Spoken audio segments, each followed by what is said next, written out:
Joey Fat One. Joey Fat One. Yeah, from NSYNC. I know. Or Backstreet Boys, actually. I can't remember I get the anymore. reference. I think he's from NSYNC. They're all from the same fucking... They were all the same.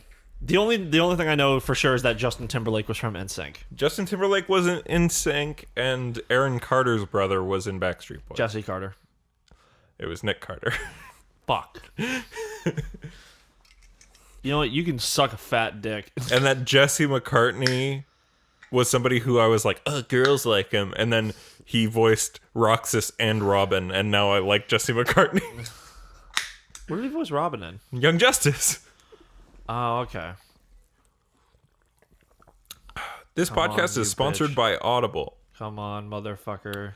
Go to audibletrial.com/mediahole to get your free 30-day trial, including one free audiobook.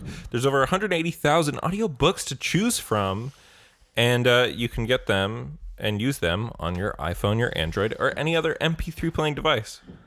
So thank you, Audible. And once again, that is audibletrial.com/mediahole.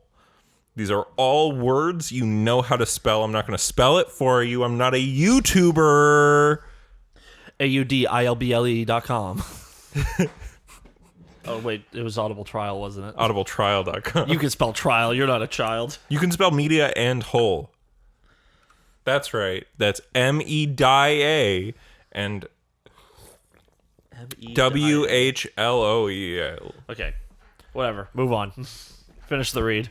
Welcome to the Media Whole Podcast. This is a weekly podcast in which me and Ian love to talk about media and By the way, are games you gonna mute me while you were doing the read? And I was like, yes, awesome.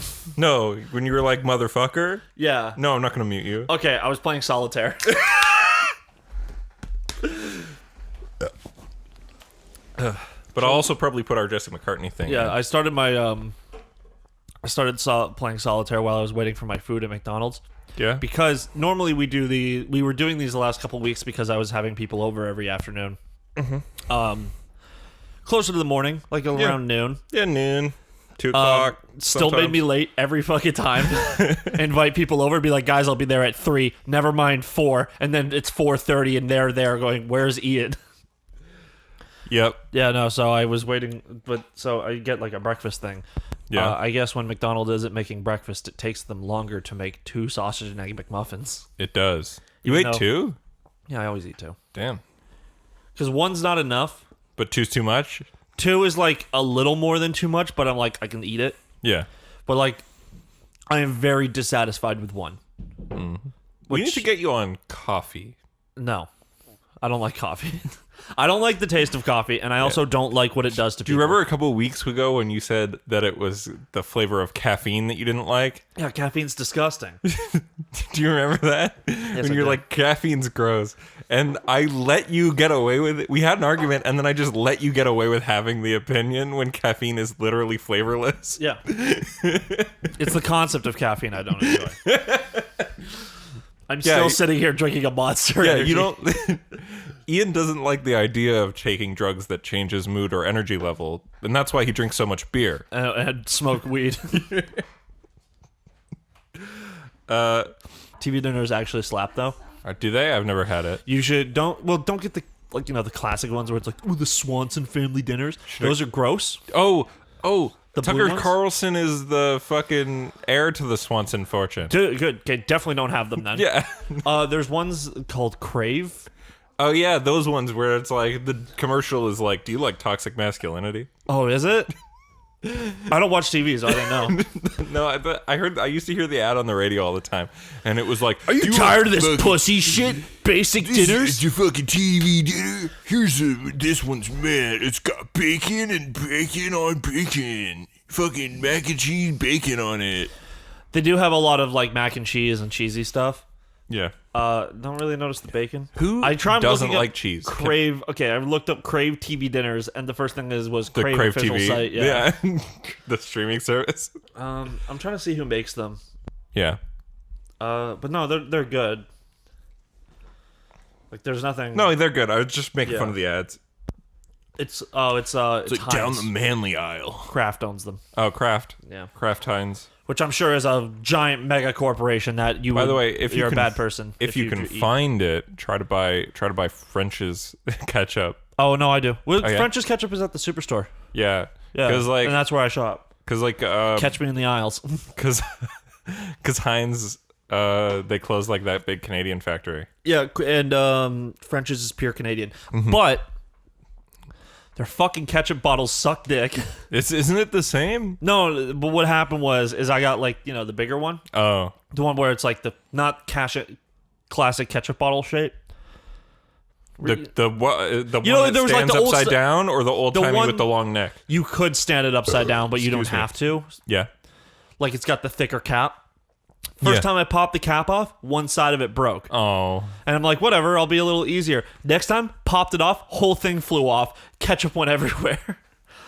So I'm going to get a different bottle next time, but this one's going to last a while.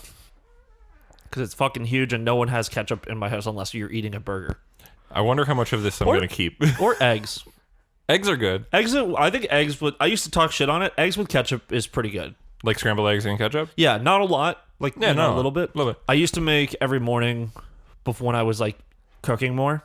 Yeah. So I would make this I would get, like, some hash browns, fry them up in a pan with, like, and then make an over easy egg. Mm-hmm. Just drop it in and just fucking swirl it around with some ketchup. I saw this recipe online today for something called like shepherd's breakfast, and it's like little piece of bacon, the hash brown, like the shredded ones. Yeah. So hash browns. Yeah, but like the shredded ones. No, I know. Not the Wait. ones. Grits. I don't. Or what? Okay. There's hash browns, like the little tiny squares. There's the tiny squares, there's the patties, and then there's the ones that are like shredded. Yeah, Stringy strings. shit. I have no idea. I think they're called grits, but I think that's one of those just things called where them I shredded. said it. I've just called them shredded ones. Shreddies. They're fucking shredded as hell. I'm gonna look at what grits is. But it's that. It's those. You toss that in with like the bacon, little strips, like little chopped up bacon, and then you toss in. Grits is a wet meal made from boiled cornmeal, usually served with copious amounts of butter. Hominy grits are a type of grits made from hominy corn that has been treated with an alkali in a process called nixtamalization, with the pericarp removed. This sounds gross. All right. I think it's from the American South or obviously. Britain. No, it's the American South. Well, I mean, they're the same Copious thing. amounts of butter. Like, Copious amounts of butter, though, like, yeah. boiled cornmeal as well. It kind of looks like potatoes, but cornmeal sounds disgusting. Isn't cornmeal what they make cornflakes out of? Yes. Yeah, so But that's hardened. Yeah, but that's what I mean. But if you could turn that into like a hash brown. If it was like a solid thing, maybe I might enjoy it. I've used But it's cornflakes not. to bread chicken. That sounds good. Yeah. What about Frosted Flakes? Just have like this sugary shitty. Just have this shitty fucking chicken. It's like so sweet. Yeah. You know what's pretty good for breading chicken? What? Mayo. Yeah, mayo's Because good. it's eggs. Why do people fucking hate mayo? Oh, There is 'cause it's too gross. much I hate mayo. stigma. I hate mayo. Yeah, but these motherfuckers be out here saying like, "Oh, I hate mayo. Oh, I hate mayo," and then you're like, "Would you like a garlic aioli?" And they're like, "Fuck yeah!" Yeah, And you're like, "It's okay. the same fucking thing." You I don't like dipshit." mayo as It's a like people topping. who don't. It's like people who like, "Oh, I don't like wasabi. It's sorry, too hot, but I condiment. eat horseradish." And it's like, "Fuck you." It's green horseradish. I don't like mayo on my burgers. yeah. Or other things where it's needed. I don't like to add it into things. I like mayo on a I think- sandwich. There's one recipe I have that my mom co-opted and now claims it's hers. Mm-hmm. But it's also not mine because I got it from HelloFresh. Okay. It's these sugar snap peas, potato summer salad thing. Yeah. Where you just kind of roast potatoes and you roast sugar snap peas. And you make this combination of like Dijon mustard, mayo, and I think there's something else that I'm forgetting. Are you a Dijon mustard guy or are you a yellow mustard guy? Well, for cooking Dijon, because but like I'll have yellow mustard on like a burger and like a hot dog. I'm like I mean like in general, like if you're making a sandwich, I don't usually make sandwiches. if you were, I know, but I don't like cold cuts. yeah, me neither. But like if you had to, If I had to, I'd probably use Dijon. Dijon, Yeah. yellow mustard guy, yellow mustard and mayo on a sandwich, Throw some fucking sea cuts I just on don't that like. bitch. I don't really like cold food. Me too. Yeah, like Anytime I make a sandwich nowadays, I just do a grilled cheese with meat in it. yeah, sounds good. It's good. Grilled cheese with meat. If I'm gonna throw a tomato in it, it's no longer grilled cheese. Yeah, you You can't can really add grill it. you can can't add do it- one ingredient to a grilled cheese, but it still has to be mostly cheese. Yeah, so like 2 slices of meat, two slices of cheese between 2 slices of You bread. know that YouTube channel Bon Appetit? Bone apple tea. Bone Apple Teeth? Yeah. Yeah. So they had a thing because of quarantine where they all each of their like chefs that everyone Oh, aren't knows one of and them loves. racist or all of them racist or the company that owns them racist? I have no. Maybe it's not Bon Appetit. Okay, I'm gonna look it up. But Never mind. regardless, one of these guys met their whole like crew made a grilled cheese. Mm-hmm. But they're all like chefs. Professional chefs and they're fancy. Yeah. So it's like here's a grilled cheese, and then like here's not a grilled cheese, and I'm calling it a grilled cheese. And it's like, nah, man, that's not a grilled cheese. You made a sandwich with a bunch of cheese on it. Well, here's my answer. If it's not mostly cheese with one other topping, then it's not a grilled cheese, it's a melt. You know what I'm talking about? Yeah. Or maybe even a panini. It was Bone Apple Teeth. Yeah. Pro chefs make 8 types of grilled cheese, but there's not 8 types of grilled cheese. There's grilled cheese. Yeah. It's like I watched. There was whatever. The First We Feast guys. Do you remember when we used One to second, go let to me that fucking- local store, that local restaurant that was a grilled cheese restaurant? Melt. I wouldn't want to say the name. It's not Melt, but it's also not local. It's a chain. Oh, it's a chain? Yeah. I didn't know that. You do because it's like or I think there's a chain with a similar name. Whatever. I think Maybe. it's the chain. They just kind of moved into next to a place we used to frequent that had alcohol. Yeah. And we would get drunk there, and then it'd be like 1:30, and we'd just be like, all right, let's go over, like, just head over to Melt if you want food. Because the food at this bar, it was a pub, Yeah. so it's kind of shit. Yeah, it was shit. It was shit pub food. Like, No, it was all right. Like, what they, like it's not like one of them Firkin places where they have much better food. I guess that is a chain, you can say that. Yeah. Yeah. There's one, there's a Firkin near my house that's pretty good. Yeah, their food's much better. Which is the one in Square One?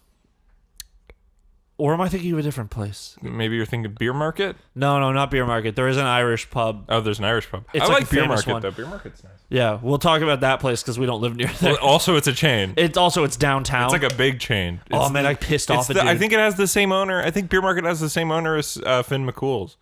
Oh, okay. Yeah, I used to piss off a guy who, when I worked at Walmart, he lived in downtown Mississauga, Oh, yeah? and he would get so mad every single. He'd be like, "Yeah, I live." He was actually he lived down there. One of his buddies was out of town, and he was house sitting for him for a couple months, and he lived in the Marilyn Monroe Towers. Oh, shit. So I was like, "Oh, that's a Square One." And he's like, "It's not Square One. It's in downtown Mississauga. Square One's the mall." And I'm like, "Yeah, but what do you know downtown Mississauga for? Yeah. The fucking The mall that's giant mall. the tourist attraction mall. Like, Yeah. it's fucking Square One. Square It's One, yeah. One of the better malls in the province. Yeah. It's probably the best mall in the province. Not gonna No, lie. Eaton Center's nice. Oh, yeah, you're right. Eaton Center. Yeah, but you know what? Excuse me. How many shootings have happened at Eaton Center in the last couple of years? I don't know. They're More than zero. Yeah, their and there's security been guards zero at carry Square guns. One. No, but it wasn't security guards. It No. was like gangs in Toronto. Yeah. It's always funny when you hear about gangs. Like, do you hear about that? We are just very inside Yeah, baseball this of is Ontario so- right now. Well, how much of this is going to stay on the podcast? I wonder. Well, it's up to you. Yeah, but keep all of it. Did you hear about lazy. that mob boss in Hamilton that got shot up? No. There was a mob boss. There was a Hamilton mob. Oh, wow. Yeah, and they're like Which they're abandoned mall do they work out of? but it's like the dude, when they showed the picture of the mob boss who was killed, it's just like, yeah, that's the mob boss. He's like giant fat Italian dude with like the slick back hair. His eyes are always half closed and shit. He's holding a cigar with like 30 gold rings on each hand. How about you just give me the money? Hey. I'm Italian. No, but you gotta end with the Canadianisms. Hey. Hey, Your Italian about more sounds like this? Steven Seagal. it's kind of Steven Oh, wait, Seagal. talk about Nazi It's- werewolves. This Nazi has a fucking werewolf. Now over it's Danzig. here. All right, let's move on. It's all based on Marlon Brando. Yeah, Like obviously. that's my Italian mob boss voice, obviously. Yeah, because he was Oh, I'm the Godfather. All right. It's not offensive when you're only doing one person's voice. Sure.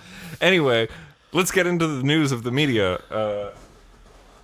You were 15 minutes in. All right, cool. I just wanted to make. I was hoping you were gonna like lean over and be like, "Oh shit, we weren't recording." 2 hours in. No. So first of all, police bad. Oh yeah, Not all good. cops are bastards. We got distracted there for a second. Portland. What they're doing is bad. Bad. You shouldn't do it. I'm sure some of my, if any of my friends listen to this, but some of my friends I have in my Discord, I always assumed they were the kind of people who are like, even with all the shit going on that currently is, they would probably still be trying to ignore it. Mm-hmm. All of them know everything that's going on because that's how fucked it is. Woo! It's like people who didn't care about that deeply about that politics stuff. and didn't really want to have that discussion are now open to having it. That's dope. Yeah. And even I usually during Trump election, I would be complaining about how what he's doing, and they'd be like, Ian, it doesn't affect you. It does. No, but I'm like, yeah, but it does because you're a global powerhouse and you're also right below us. Yeah, and also but then now if I wanted to move to a a warmer country, the best option would be America. Well, not anymore. I'd rather go anywhere in Europe. Yeah, But also, I don't want to live in London either. yeah, but I also London's cool, but and I would love to have to get in fights across the border between Northern and actual Ireland, but America would be the easiest because I know their accent better. Also, it's if you really wanted to, say your mom was still here. Yeah, If you wanted to come back for Christmas or something, it wasn't. it's not a 13-hour flight. You could also just 2 or 3 drive, hour, depending on where you lived. Yeah. If you were stupid and you moved down on the East Coast and you lived in Florida, and then you're like, I just have a straight drive up, but I live in Florida. Yeah. I guess you could go to South Carolina. I wouldn't. You could live on Myrtle Beach and shit. Honestly, hang with all the other retirees. I'm a West Coast guy in America. In Canada, I'm an East Coast. We're not even East Coast. We're East Coast. We're Eastern time zone. We're above the American East Coast, but our East Coast is the Maritimes. It goes further, yeah. Yeah. Well, I would love to live in one of the two American cities that are good to live in, but San Francisco. no, it's the coastal elites, baby. That's LA. right. L.A. and New York, the only two American cities that matter. I would say okay if it's and Washington D.C., but not really. I wouldn't want to live in Washington D.C. In terms of famous American cities, Yeah, I would say it probably goes Los Angeles. yeah. Los Angeles and New York are definitely tied in my opinion. They're top tier. Yeah. I think right after them is San Francisco. Or Vegas. Oh, yeah, Vegas. Vegas sucks ass. Every single time I hear Vegas, I don't like gambling at all. I enjoy a good gamble. I'll fucking play blackjack, but every single time we go, I haven't gone to Fallsview with you guys. I've Yeah. actually only been once with my family. Oh, yeah, you never came with us. Yeah, because forgot. I We used to go a lot. fucking work only afternoons, and you guys go in the middle of the fucking week. Yeah, Because we would go Wednesday nights. We'd You go guys out have- for 2-3 hours to Niagara and then come back in the same night at 1 in the morning. yeah. Excuse me. So yeah, where either I'd have to be, going to work the next day or Yeah. at work when you guys left, Yeah. or should have been at work 2 hours before. Yeah. Yeah, so I don't know. I'd play blackjack because that's the one that I get. Do you know what's the most fun? And this is the thing, and I think our other friends have moved past this game, but because they've gone more than I have. But I'm still in on craps. Craps is the most fun because you all win together. I don't really like craps that much. Well, with blackjack, you are Have you kind ever of done it at the actual casino? Because playing it in person and playing it in a casino, blackjack's just as fun in a casino or as in a basement. Well, with your difference friends. is one of them you make money. Yeah, no, Yeah. but it's just as fun. The game's not any different. Speaking of gambling, wasn't Blake trying to play poker this weekend or something? I'm not sure. Yeah, well, if someone would just message the fucking group chat back, Yeah. then maybe. I sent at noon the thing saying, "Hey, when's everybody want to come hang tonight?" Yeah, this podcast was probably going to happen actually later if we had proper plans because The media hole. after hours. with me getting drunk again like I used to, but we Yeah. do this too early in the day now.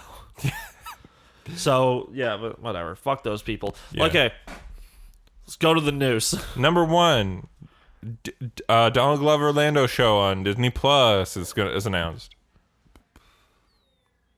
I don't hate it. I don't really. I like Donald Glover. He's great. I think he was good as Lando. I thought he was okay as Lando. Solo, I think, is like maybe the second or third best Disney Star Wars. What's the first? You know Okay, what the yeah, first sorry. is. What's the second? If not Solo, what's the second? If not Solo, Force Awakens. Okay. As long as you didn't say Rogue One. No. There are things to like about Rogue One, but I just thought that whole movie was boring and I actually fell asleep while watching it. With friends. It wasn't me by myself. I was with other people and we were watching it. I fell asleep. I watched Cars 1 and 3 in the same day as Rogue One. I think we watched Okay, Rogue then One that's- first and I almost passed out. And then Cars 1 and 3, I was more engaged than I'm ever. surprised. What? I am surprised because I think that movie. I don't think that movie's good by any means. I don't like what it does with the lore, and I don't really think that it's like a perfectly done movie. But I think it's got good stuff. Forrest Whitaker is cool. I like that he's like sort of an evil rebel, not evil rebel, but like he's like a kind of more terroristic, chaotic type. I like Felicity Jones. I think she's really attractive in that movie. Is she the main character? Yeah, she's the lead. Jyn she is Erso. hot. Yeah, she's attractive. She has. I think she's a good actor too. I think her part in the movie is good. I think Mads Mikkelsen is good. I like. I think the villain is better. Cool. What? I think I kind of like everybody in the movie. It's just nobody's given enough. And also, like, the movie kind of just jumps around. Yeah. Yeah. Like, fuck. The fact that the pilot of a man of your talents, great, awesome. I love everything that guy does in that movie. Yeah. Oh, Ben Mendelsohn, the villain. He's great. Fucking. You know, we are big stans of Alan Tudyk on this show, and he's great at K2SO. And he does the exact same flicks of the switch to fly the ship as he does in Firefly, which is fun. Did he actually do the robot on set? Yeah. Okay, cool. He'd motion cap. He's like, so that's why when he flew the ship, because there's in Firefly to start the ship, he always goes 1, 2, 3, pull something, and he does the exact same motion as K2SO, which is fun. Okay. Diego Luna's cool. I'd love to see. I think they're giving him a show as well to show his character, who's like a more morally ambiguous guy. Yeah, but he's dead. Yeah. Yeah, but like when you give a character a show posthumously, it's like I don't care. It's like not that great anymore. You know what they should do for the Disney Plus? It's like if they had a Darth Vader show. I'm like, cool. I know how this ends though, unless they do the cool shit they made him do in like the comics books, where they did the Die Hard one or the Prison Break one, like the Supermax one. Yeah, that one's fun.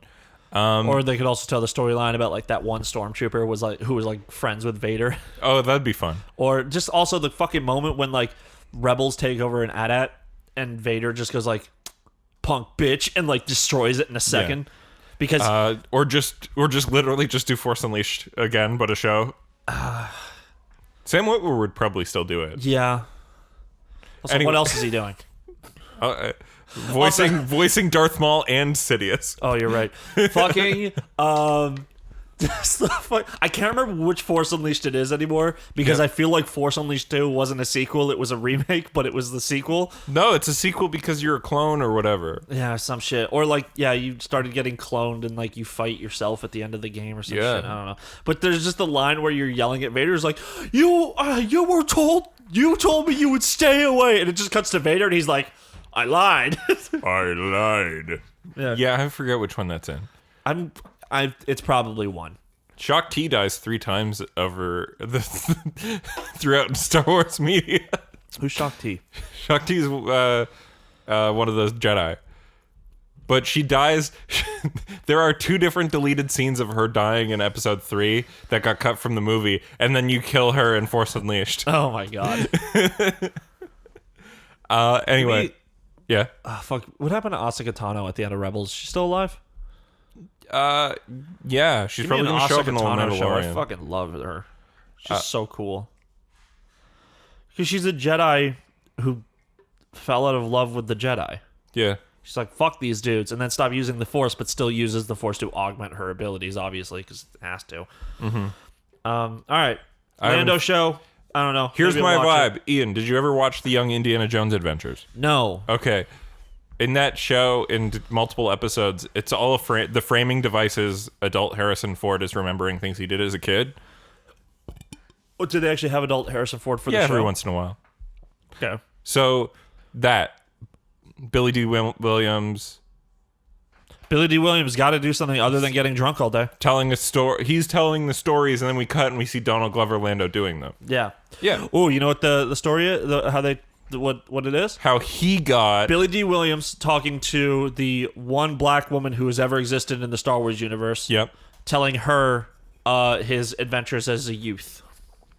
Is he flirting with her, or is she his daughter? We'll never know. See, Billy D. Williams just has like such like the way he acts is just like, I'm trying to fuck this lady. Right? Yeah. So It's like so hard to tell. he could literally be saying like, just be like, you know, that could be his fatherly tone, which is so gross. Because it's like Never half had a the family. info we have Let's is... go find you one. Let me fuck a baby into you. I'm 80 years old. Why was that? Why Baby, did it works. Why did they never get him back in the other ones? What has he been doing as well? He's had the least career. He was in Batman 1989, and he never got to be Two-Face. He was Two-Face. He never got to be Two-Face. Yeah, he was Harvey Dent.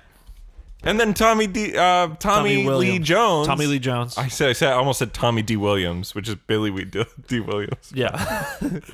But Tommy Lee Jones got to play him, which is that technically blackface? No, it's not.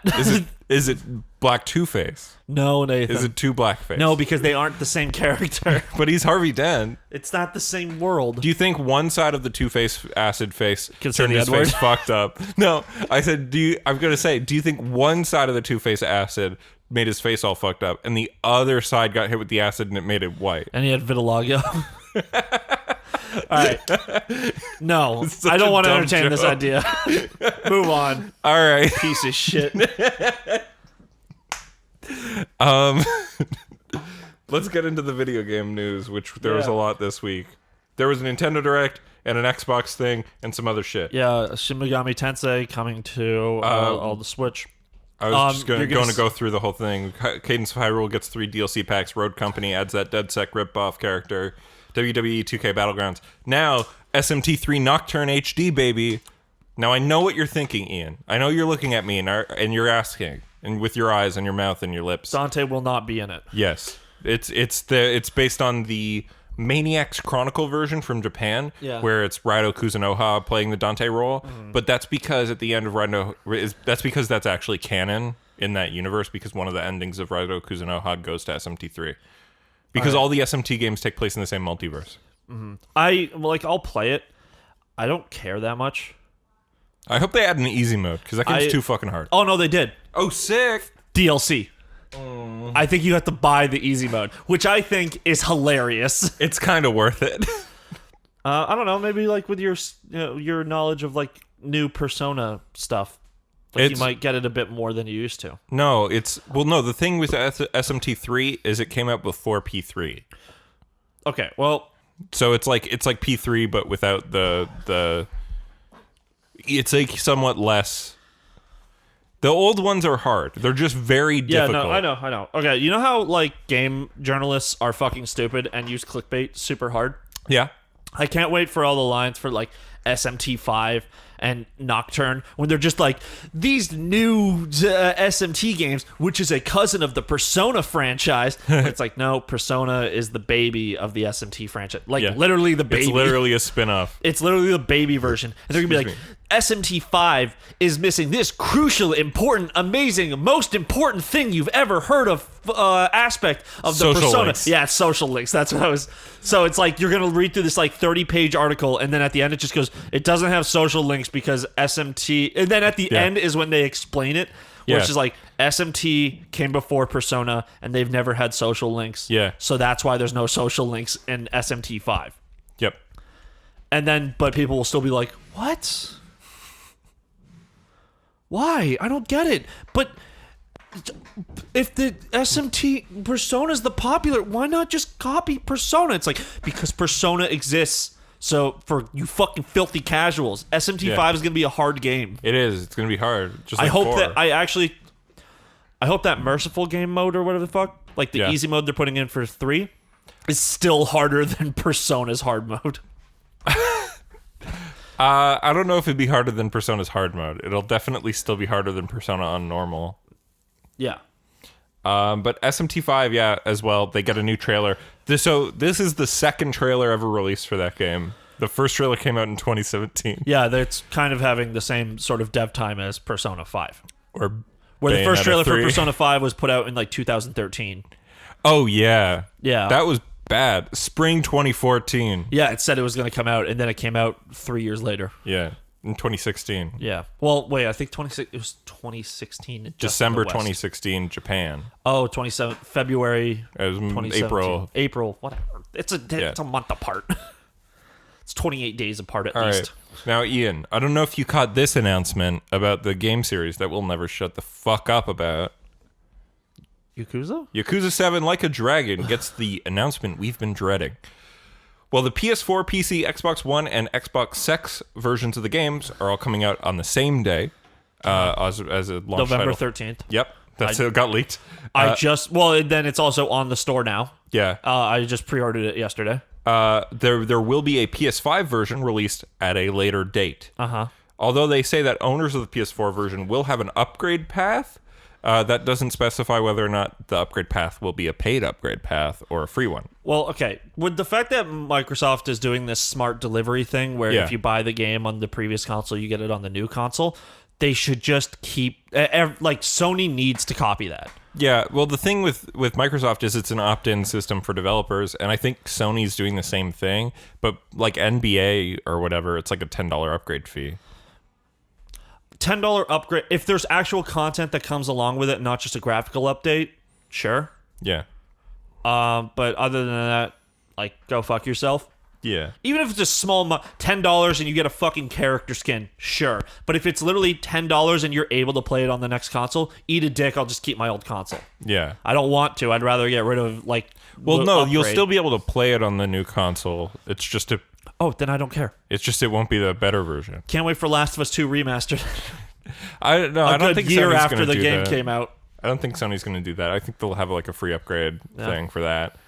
Also, it'll probably just work really well in the backwards compatibility because it came out like the same year that the fucking PS5 came out. Mm-hmm. But also, unsurprisingly about Yakuza 7, after the success of Judgment, Yakuza 7 is going to be the first game in the franchise since 2005 to receive an English dub. George Takei is going to be voicing the villain. Okay, that's pretty cool. Yeah. And like Judgment, this means 2 English subtitle sets, one that matches the dub and one that matches the Japanese. And also, unlike Ghost of Tsushima, the lip flaps are matching each audio track. Because here's the thing. You cannot match lip flaps from English to Japanese. You can match lip flaps Japanese to English. No, they've redone the cutscenes. The cutscenes. That's also cool. The lips move in the cutscenes to match the English dub. Yeah. It's a really cool choice. A Microsoft Store goof prematurely announced the game is coming out on November 13th. Okay, so... Which means the Xbox Did you say Series that X is coming P3 out. was hard? P3's kind of hard. You Okay. have to play it on easy, otherwise So it's Anthony too just hard. sent me a message. Yeah? He said Nathan needs to engage with P3 mechanics more. And I said why, and he's just saying it's not too hard on easy. It wants you to engage with the mechanics early on. P4 and P5 are too easy. So I was saying that you need to play the game on easy because normal is very difficult. And yeah, you do have to engage with the mechanics. The problem with me is if I don't like a mechanic, I'm not going to engage with it, and that's on me. Which mechanic in P3 do you not like? I'm not really good at setting like what temperament I want my friends to have. I don't like micromanaging, like upgrading social links. I don't. I like to do it on my own vibe. So you would like to, instead of having like days and times where you can do social links, you'd rather just be able to go do them. I wouldn't rather. I get that that's what I like. That's the thing about Persona, that it is that where you're doing things on days and days taking time. I mean, I don't want to sort of micromanage it to do the perfect run where I'm going to max everybody out. Like where it's like that and you follow a schedule and you know what to do and you like, I like just doing things and deciding them. But yeah, I like P3's mechanic. I just think that the game is kind of difficult. It's much more difficult than 4 and 5. And you can be like Like a cup or a shaker. it's a pint glass. Stupid. It's a Mega Man pint glass. If it's all you have, I'm gonna use it, but It's not all I have. gun. Yeah, I do have a gun. You remember the music video? I made the gun was in that. Oh yeah. Let's see. Did you paint the trigger? I painted the whole thing. What color was it before? Oh, was it see-through? It's see-through. That makes sense now. I'm going through Nathan's cupboard looking for a smaller glass. Why do you need a glass? Because remember all my fucking issues with PC over the last couple weeks and you called me out? Yeah. I'm trying to have a palate cleanser, Nathan. Did you just grab a fucking whiskey glass? This is like plastic. Oh, a plastic whiskey glass. That's Yeah. funky. I think this is probably disposable. Yeah, I it don't know. That'll probably be cut out. Yeah. Who knows? Yep. Anyway, yeah. So P3 is a great game. I'm not saying it's too hard. You're I'm just saying bad at it. Because you don't want to engage with a mechanic No. that would make you good at it. no. It's just like P3. It's not even that, honestly. Like P3, it's very difficult. Enemies can easily one-shot you in that game on normal. Like it's difficult. If you're not using like the moves to if increase you go your on- defense or like I do. time or, But also, actually, wait, you can't control the other people, so Yeah, you would have to only do. The yeah. Well, I do actually like how the other people control themselves, honestly, because they all have their own quirks and character. Like the AI is designed to match that character's Mare and personality. Karen. Yeah, Mare and Karen. But no, P3 is great. Anthony, that's cool. I'm glad you are a fan of the series. I personally disagree that 4 and 5 are too easy. I think they are just right for a game for me to enjoy. But that's why people have different opinions about things. Thank you. Yeah, actually, I don't know about P3 because I haven't played it. Again, if you go on the game facts for P3, the first thing it tells you is do not play the game on normal. Like, I'm not the only one with this opinion. Sure, that's fine. Yeah. Ask Chris. Chris beat P3 twice. Yeah, but Chris is a real gamer and you're not. Yeah. Anyway, the Anyways. Xbox Series X is coming out on the 13th of November. They've ruined Yakuza. Never buy it again. I already paid for it. I haven't paid for it yet because I want to know when the PS5 version comes out. Because the thing is, it comes out in November. 50 games come out in November. I'm going. Yakuza 7's higher on my list. Miles Morales. Yakuza 7's higher on my list. They're both high, but like, Actually, I could probably beat Miles Morales in 2 days because I think I beat Spider-Man PS4 in like 2 days. yeah. So I'll probably do that. Also, Cyberpunk comes out in the same month, in November. I'll play it when I want to. Like I'm not Yeah. that hype on Cyberpunk. I'm pretty hyped still, but like a lot of things come out then. I might just wait for the PS5 version for Yakuza if it comes out. Like if fucking the PS4 version comes out in November and the PS5 version comes out in February, I might just wait till February. You know what I mean? It'll probably be longer though. Well, I'm gonna spoil everything for you then. You will, and I won't mind because I spoiled Yakuza 6 for you when you'd only played the first two. I asked. Yeah. You were like doing that thing where you're like, Do you want to know? do you want to know? But then you're like making this face where you're like, I didn't. I think you want to know. I didn't pull them out for you, but you were like, "I'll never get to 3, 4, and 5 before 6." I might. Well, forget. no, it's because 3, 4, and 5 had yet to be announced. yeah. So I was just like, whatever. I think I was actually considering skipping 3, 4, and 5 because Yeah. they weren't coming out. And then you were like, No, don't 4 do and 5 that. are the best ones. 4 and 5 are the best. 5 is the best. Yeah. Then the Kiwamis. Yeah. Then But- 0. Then 4. Anyway, next up, Team Reptile, developers of the Lethal League games, have announced Bomb Rush Cyberfunk, a Jet Set Radio spiritual successor. Yeah, done with the music done by the guy who did Jet Set Radio's music. Yep, it looks fucking dope. It's not coming out this year. I have no Wishlisted nostalgia on for the Steam. series, so I understand the aesthetic looks good, but like I remember I played Jet Set Radio for like a minute and I did not like how it controlled. So I'm not Tony Hawk. So for me, it's not nostalgia because I think I played that game for the first time on like Xbox Live Arcade when it came out. Or like no, I played Future at a friend's house and liked it on original Xbox. And then Jet Set Radio, when it came out for the 360 arcade, I played the fuck out of it. Which that was like high school, so it's not super nostalgia. It's more like I just loved the fucking games. All right. Old Game, control bad. Old game, very fun, good control. There have been better games since, but also You gotta respect the drip. Respect the drip, Karen.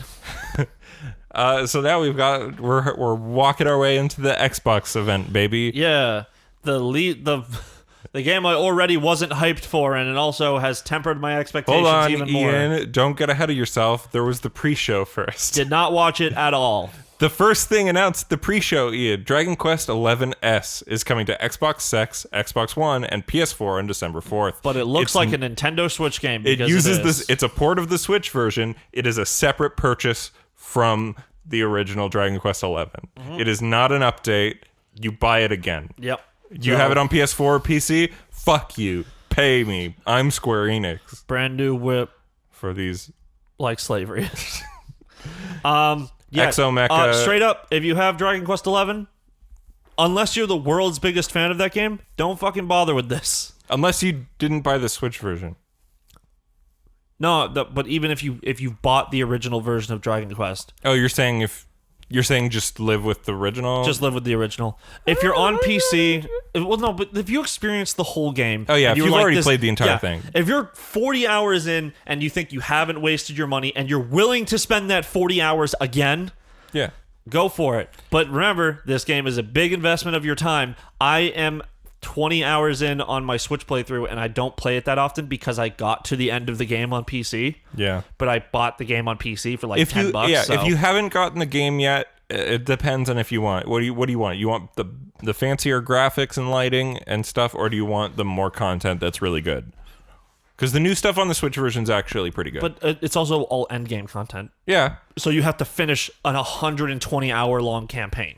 Yeah. That's what I'm saying, right? Like, is like you just have to make that choice, right? It's like Persona 5 Royal. Because Dragon Quest has the classic fucking, literally, you get like 60 hours in, and you think you're like at the end of the game, and then the final boss wipes your ass. Yeah.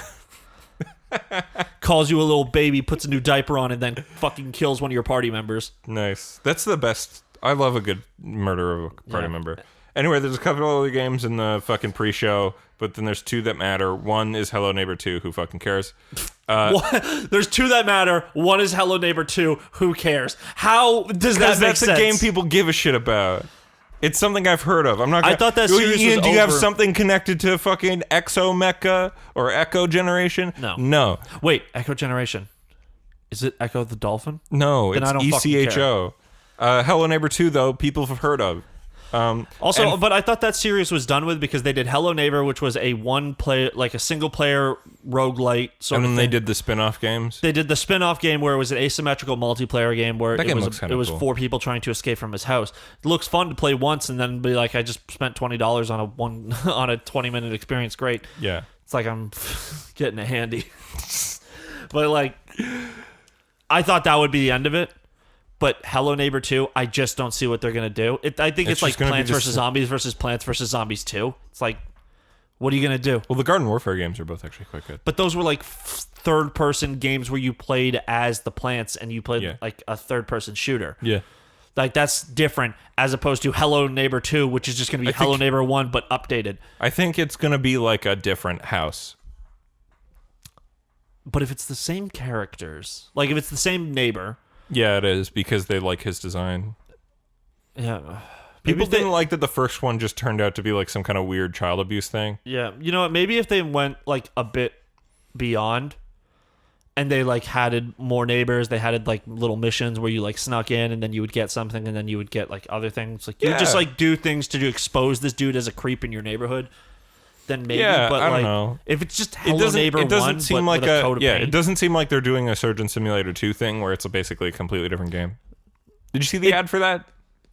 Is that Surgeon Simulator 2? I thought that was a different Surgeon Simulator. No, that's coming out soon. Oh, I thought 2 was already out. No, 2 is coming out soon, and it's like you can walk around the entire fucking hospital. You make the hospital as well. Yeah.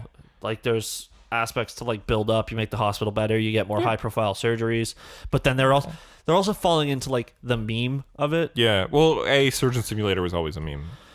It was made as a meme. It's a meme game. Yeah, but then it became like when a meme game catches on as a meme game, it's like, great, you guys have succeeded. What are you going to do now? Oh, you're going to just fall into the meme more and then make it memeier. And that's why we always stan Young Horses.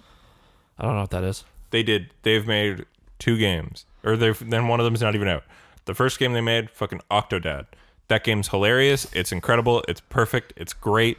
It's funny and it's fun to play. It's not just annoying. And like, it's a good thing. You have some friends, you have some beers, you play Octodad. It's a fun So time. wasn't Octodad like a Flash game or something? Well, yeah, originally? sorry. It was a freeware game first, and then the sequel, Dadliest Catch, is the one everybody knows. It's a funny story where it's like everyone sees you as just a man. Nobody realizes you're an octopus. It's funny. But then isn't it like someone like captures you? Somebody's to, trying to hunt you because he's like a fisherman. Because they know that one person goes like, that man's an octopus. Yeah. And everyone else is like, why are you hunting this nice, totally normal man while Yeah. you're there with like your fucking 8 limbs going like, whoa.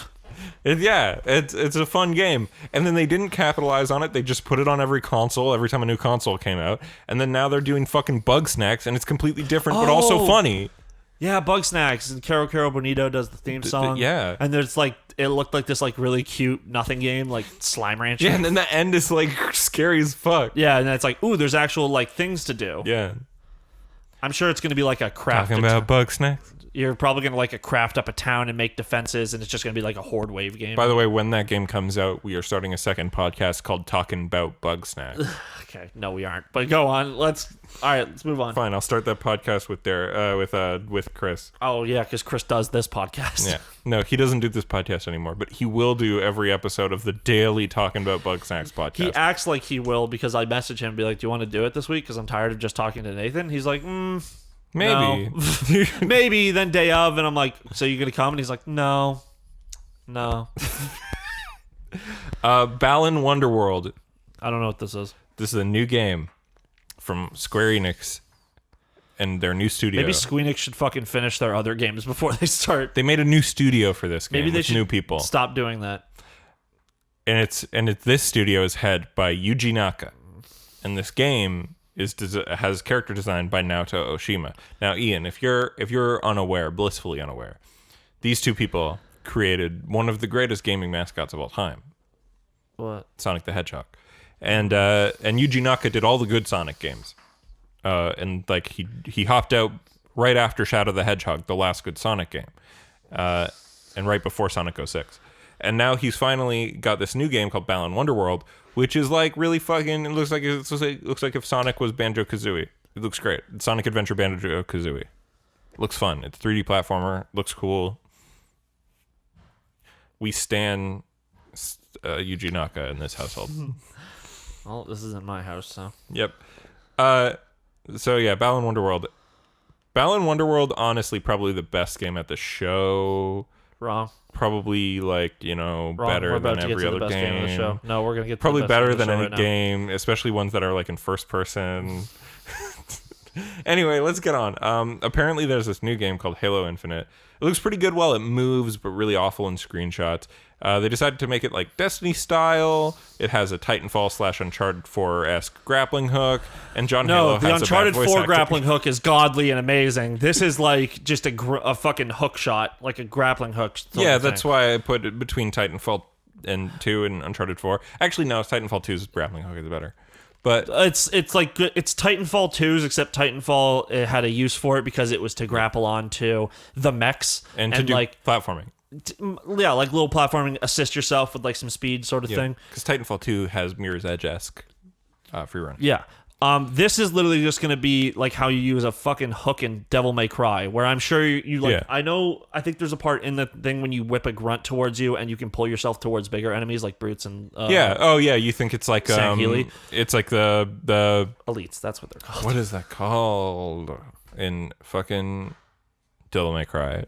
I just call it grappling hook. But also that's the hook shot from Zelda. They Yeah. do that as well. Depending on like what kind of enemy you're fighting, that either brings it to you or brings it away. Like, and I think I'm sure someone can correct me, but I think Ocarina of Time was the first game to do that. Yeah, I think so. No. The hook shot was in Link to the Past, and it worked the exact same as it did in Ocarina. Okay, there we go. So it's Zelda regardless. So I'm not totally wrong.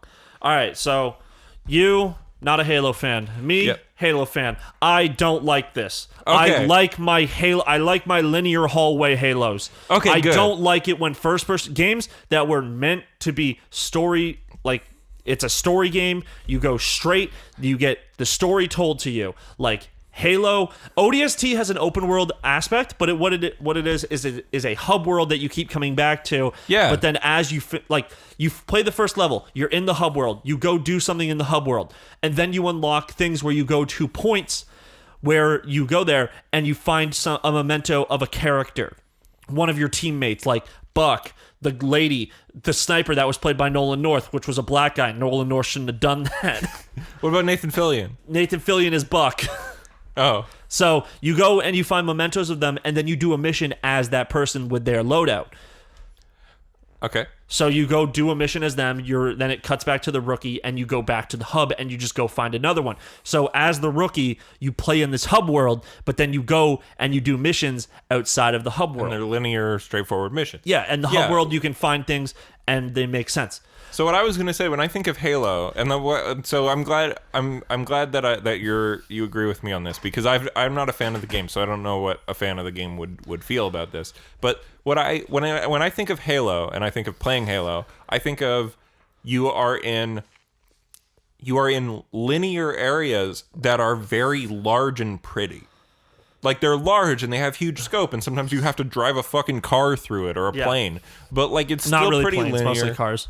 It's still pretty linear. But like, it's just big and it looks nice, but it's still like a straight line mostly. Like I'm thinking of like the beach level in the first Halo or whatever. That's probably the biggest sandboxiest level in Halo 1. Exactly. That's because what I mean, because you're going up a mountain. Yeah. And you can fall off that mountain back to the beginning, and then you have to walk the whole thing because you already took the vehicle that spawned there. Yeah, but that's what I'm thinking, because I've only played the Halo demo on PC. Which is just the first level. And Blood Gulch. And then you can play full online multiplayer, but only Blood Gulch. But why would you play any other map in Halo 1? Because they honestly they're suck. all bad. Halo 2 had better maps. Halo 3 has the best maps. So at my school for like the middle school time, like grade 7 and 8, at grade 7 and 8, my school had the great idea, not great, to give a bunch of 12 and 13-year-old boys a laptop. So they were ahead of their time, because that's all schools. That's all schools now. Yeah. We all downloaded the demo for Halo 1, and we'd play LAN parties in class. That's sick. Yeah. Yeah. Well, we didn't have Wi-Fi in our schools until I was like 15, and then also I wasn't going to school anymore because I was fucking skipping every class. But like, the Wi-Fi sucked ass, and it was one of those Wi-Fis where, like the internet, where it would block certain things. Oh yeah, we blocked have those. YouTube for a long time, and then teachers found out you can use YouTube as a teaching thing. Yeah, like you can find fucking Bill Nye episodes on YouTube and shit, and similar YouTubers who do Bill Nye-esque things. Yeah, like Vsauce, Michael here. People like that guy, or like PBS Idea Channel. Yeah, there's tons of fucking educational YouTube channels. In fact, that's mostly what I watch on YouTube. Yeah, like other than like, it's either VODs of people's streams. Yeah. Because I never catch their streams because I now have a normal sleeping schedule and I can't stay up till 4 a.m. watching a streamer. Yeah. Or I'm watching, like, if Super Eye Patch Wolf uploads a new video, I'll watch him. He uploaded one today. Yeah. Called Shenmue is Hot Garbage. Shenmue 3. He 3. Loves the first two. Yeah. Did you watch the video? No, I didn't. Oh, man. It's like him talking about how he loves Shenmue so much and then having a mental breakdown because Shenmue 3 is hot ass. Damn. Yeah. So... Anyway, yeah. I like similar things, but anyway, Halo. So new Halo is like if you don't know, it's kind of open world. It's still first person, but it's much more open worldy. It's gonna be Destiny-esque, where there's gonna be big open world sections. Do you think they're jealous that the ones that had to stay at 343 couldn't go to Bungie and make Destiny? No, because it's not that people went it's not that Bungie split off. Well, it's Bungie split off and took a lot of the guys. Yeah, because they were all sick done. of Because Halo. Halo 3 was over. That was the end of the fucking story. Yeah. Oh no, we left an open-ended thing where we put Master Chief in space. But how does it make any gosh diggity darn sense when the fucking ad campaign for Halo 3 is like fucking Master Chief won the war. Oh my god, we won the war and now it's over and we're like sad about it and stuff and we're veterans. And then Halo 5 in the fucking trailer literally has somebody say that you lost the war. That doesn't make any fucking sense. Are the commercials no longer they said canon? That in Infinite. And Halo, sorry, I forgot how many. So here's this new trailer. Here's the thing. Halo 1 to 3 It is a war against the Covenant. And the Covenant is not just those aliens, because those aliens all have like species names. Like the elites, the bigger guys, they are called the Sangheili. Okay. They were like the subjugators. They brought in the grunts to their army. They brought in the jackals. They brought in those bug Elites people. are going to throw grunts at you in this game, by the way. No, that's brutes that will throw grunts at you. Whatever. Then the brutes came in as well, and they were all swayed by these people called the prophets, who they were like, please, they worshipped. Just tell me why that the commercials and the Halo 6 can both be canon, or can they not? What do you mean? I'm talking about the Halo 3 commercials. That's a different war. There's been another war that happened. Oh, so Halo 4, 5, and 6 are all about a different war? Halo 4 is that you get woken up. It was cool that they woke up Master Chief the way he did, but he's like... But then it's like Chief was asleep for like a year, 6 months to a year, wakes up and he discovers that there was the Covenant's gone. They have been defeated, but there is still remnants of the organization. But now, the New Order. Kind of. But it's like they still think Master Chief is this harbinger of death, and the Arbiter is this betrayer. So they're like trying to kill, and the Arbiter's kind of become the leader of his people. The Arbiter's a good guy. Yeah, he's voiced by Keith David. So they've like the Arbiter's people, the Sangheili, and the humans are working together to try and to finish off the Covenant. They killed all the prophets. They just need to kill all the other major leaders. But then accidentally at the same time, you awake. This is the same problem Mass Effect 3 had. You awake the Forerunners. The Forerunners are the people who created the Halo rings and created the Flood. Oh, okay. So they created the Flood, which is a parasitic thing. I thought the Flood were in the first ones. They are in 1, 2, and 3. They created the Halo rings to kill all the Flood. But the way to kill all the Flood is some dumbass logic where you kill all organic life in the galaxy. And you live on the Halo ring, right? The Halo ring's basically a planet. The Halo rings are giant ring planets. Yeah. Like where only the planet side is on the inside of the ring. The outside is all mechanical. So I didn't realize that about Halo, honestly. Yeah. And it was like when I was a young person. I thought the Halo ring was around the planet. The first Halo is destroying the first ring. And then the next Halo is discovering there's more than one ring. There's like 20 rings or some shit. So, but the whole purpose of them... Didn't the second Halo have parts of it take place on actual Earth? Yes. Halo 3 takes place mostly on Earth. Oh. Wait, because the Flood, who are the bad guys that you accidentally unleash in Halo 1, so when they infect people, they become a new enemy type, and that's the Flood. Mm-hmm. So then the next games is about you dealing with the Flood and also dealing with the Covenant. You kill all them. So we kill all the... So in Halo 4, 5, and 6... Now the only enemy is the Covenant. But now... That's not the Covenant. We've woke up we woke the Forerunners, who they are now like a half robot AI. They're like the Reapers from Mass Effect. Okay. So now what? So this is still the same. I wouldn't say this is a different war. I would say this is the same war. It's the remnants. No. 4 and 5. It's the same war, but then a bigger bad shows up. And then the bigger bad like finishes off the other guys. Did you hear that they changed all those things about Infinite and it took longer because people didn't like 5? Because 5 sucks ass. Yeah. So Nathan, let me go through this. Yeah. So at the end of 4, you beat up this guy who's like the one who was in charge, and you have to take Cortana out of your brain, and you put her inside the machine so she stops all of the whatever they like Age of Ultron. Call them. The movie, not the comic.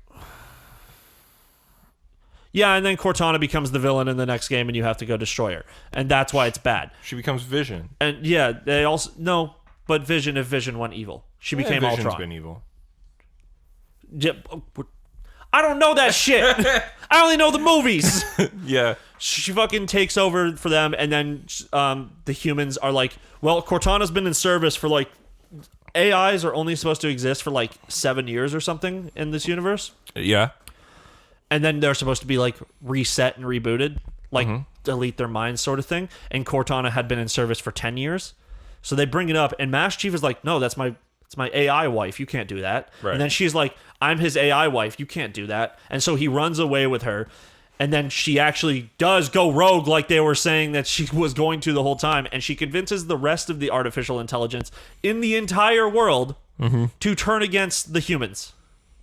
and they become they become evil robots. So And then that at was the end Halo of- 5? And then at the end of Halo 5, you destroy Cortana and like everyone else.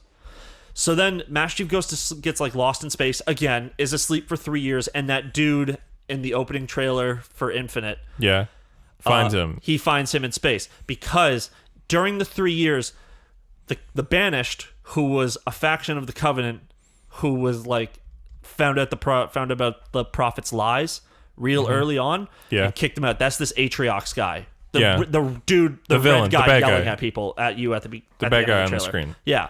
So he is now leading this like anti-human war where they just want to kill all of you. I don't know why.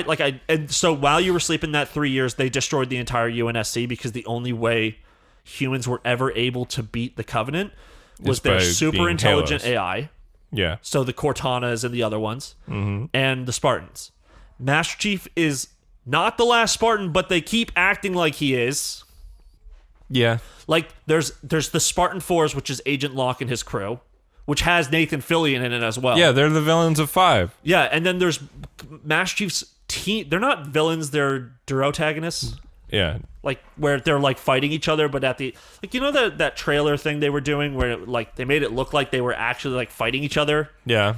They weren't. They like meet up once, and Locke is like, "I have orders to take Cortana away from you," and Chief's just like, "I'd like to see you try," and he's like, "Good point," and then they leave.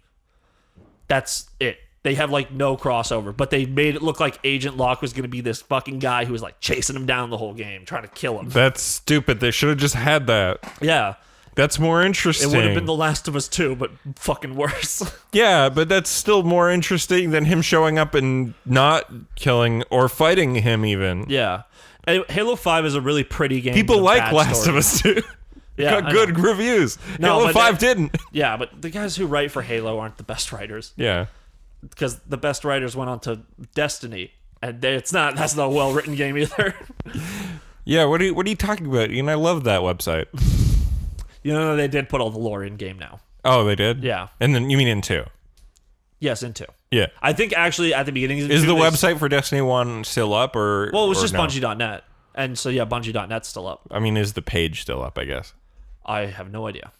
I wonder if it isn't. That'd be funny if it wasn't. Well, but also the lore was unlockable, so you had to do it based off of your account to find it. Yeah. So I wonder if they just put it open for everyone. But also, you can just go watch fucking. Vati video. No, of there is a of Vati video Destiny. for Destiny. Oh, but yeah. like, since Destiny is a bigger lore game, Yeah. the videos are like 3 hours long. And there's things you get like bits and pieces, but it's like the. I saw details somebody do just that like, for Payday 2, which is apparently like pretty in depth. Yeah. Well, I did. It all kept getting cashed out too. Like I was like watching this, I was like, this is pretty out there. Is this even real? And then like the person's like, see, they paid this off with this weird shit. And I'm like, what? And then I think they're like Payday 2 is like all planned and shit. Yeah. Yeah. Well, I think like they did like fucking Cthulhu in the White House or some shit. Like some weird shit like that at the end. Like it gets so out there. All right, so. But the people you're fighting is like the guys who left and now they just hate humans for some reason, and they destroyed us because we didn't have the support of the AI or the chief or the Spartans, even though there is more Spartans. So I don't know. But they also seem to just kind of be deleting canon. It seems like they're trying to do that thing that people were saying Disney was going to do, where it's like, oh, 7, 8, and 9 isn't the canonical ending. It's a possible sequel. And it's like, eat a dick. Yeah, that sucks. And like, I don't. They will never get those actors to come back. Oh, to do no, it, to absolutely do not. what John Maya Boyega also- fucking hates those Yeah. movies now. Oscar Isaac's like, I'll come back if I need a fucking new house. Like, Yeah. Daisy Ridley, I'm sure, is probably like, I was the main character. I just had to kiss an old man I'll at the do end. what I want. I don't know. In comparative age, like, Yeah. Adam Driver's like 38 and she's like Yeah, but 24. Adam Driver looks younger than he is. Yeah, that's probably why they chose him to be the character. But then also Yeah. lore in the movie, he's much older. Oh, he is? Well, because look at his mom. She's like, and his dad, they both, and Mark Hamill, they look the ages they would have been as if if 40 years have passed Yeah. since the final movie, which I don't was think- close to what they did. The kid was born, he's like in his 30s. He's a giant man baby having. Oh, yeah, these I would say, freakouts. I'm not saying he's not like, I don't know if he's in his 30s, but he's probably in his late 20s. I would say 30s. Whatever. It's age ain't nothing but a number, baby. Yeah. And that's how Billy D. Williams picks up women. Yeah, so Halo Infinite, I'm gonna play it Yeah. for the main story, and that's about it. Any Destiny nonsense they do where it's like, here's a bunch of side quests. If there is a fucking single armor upgrade or like swap out weapons sort of thing, I'm gonna kill myself. So what we're hearing though is that Halo Infinite, much like Rock Band 4, is a platform for Halo content.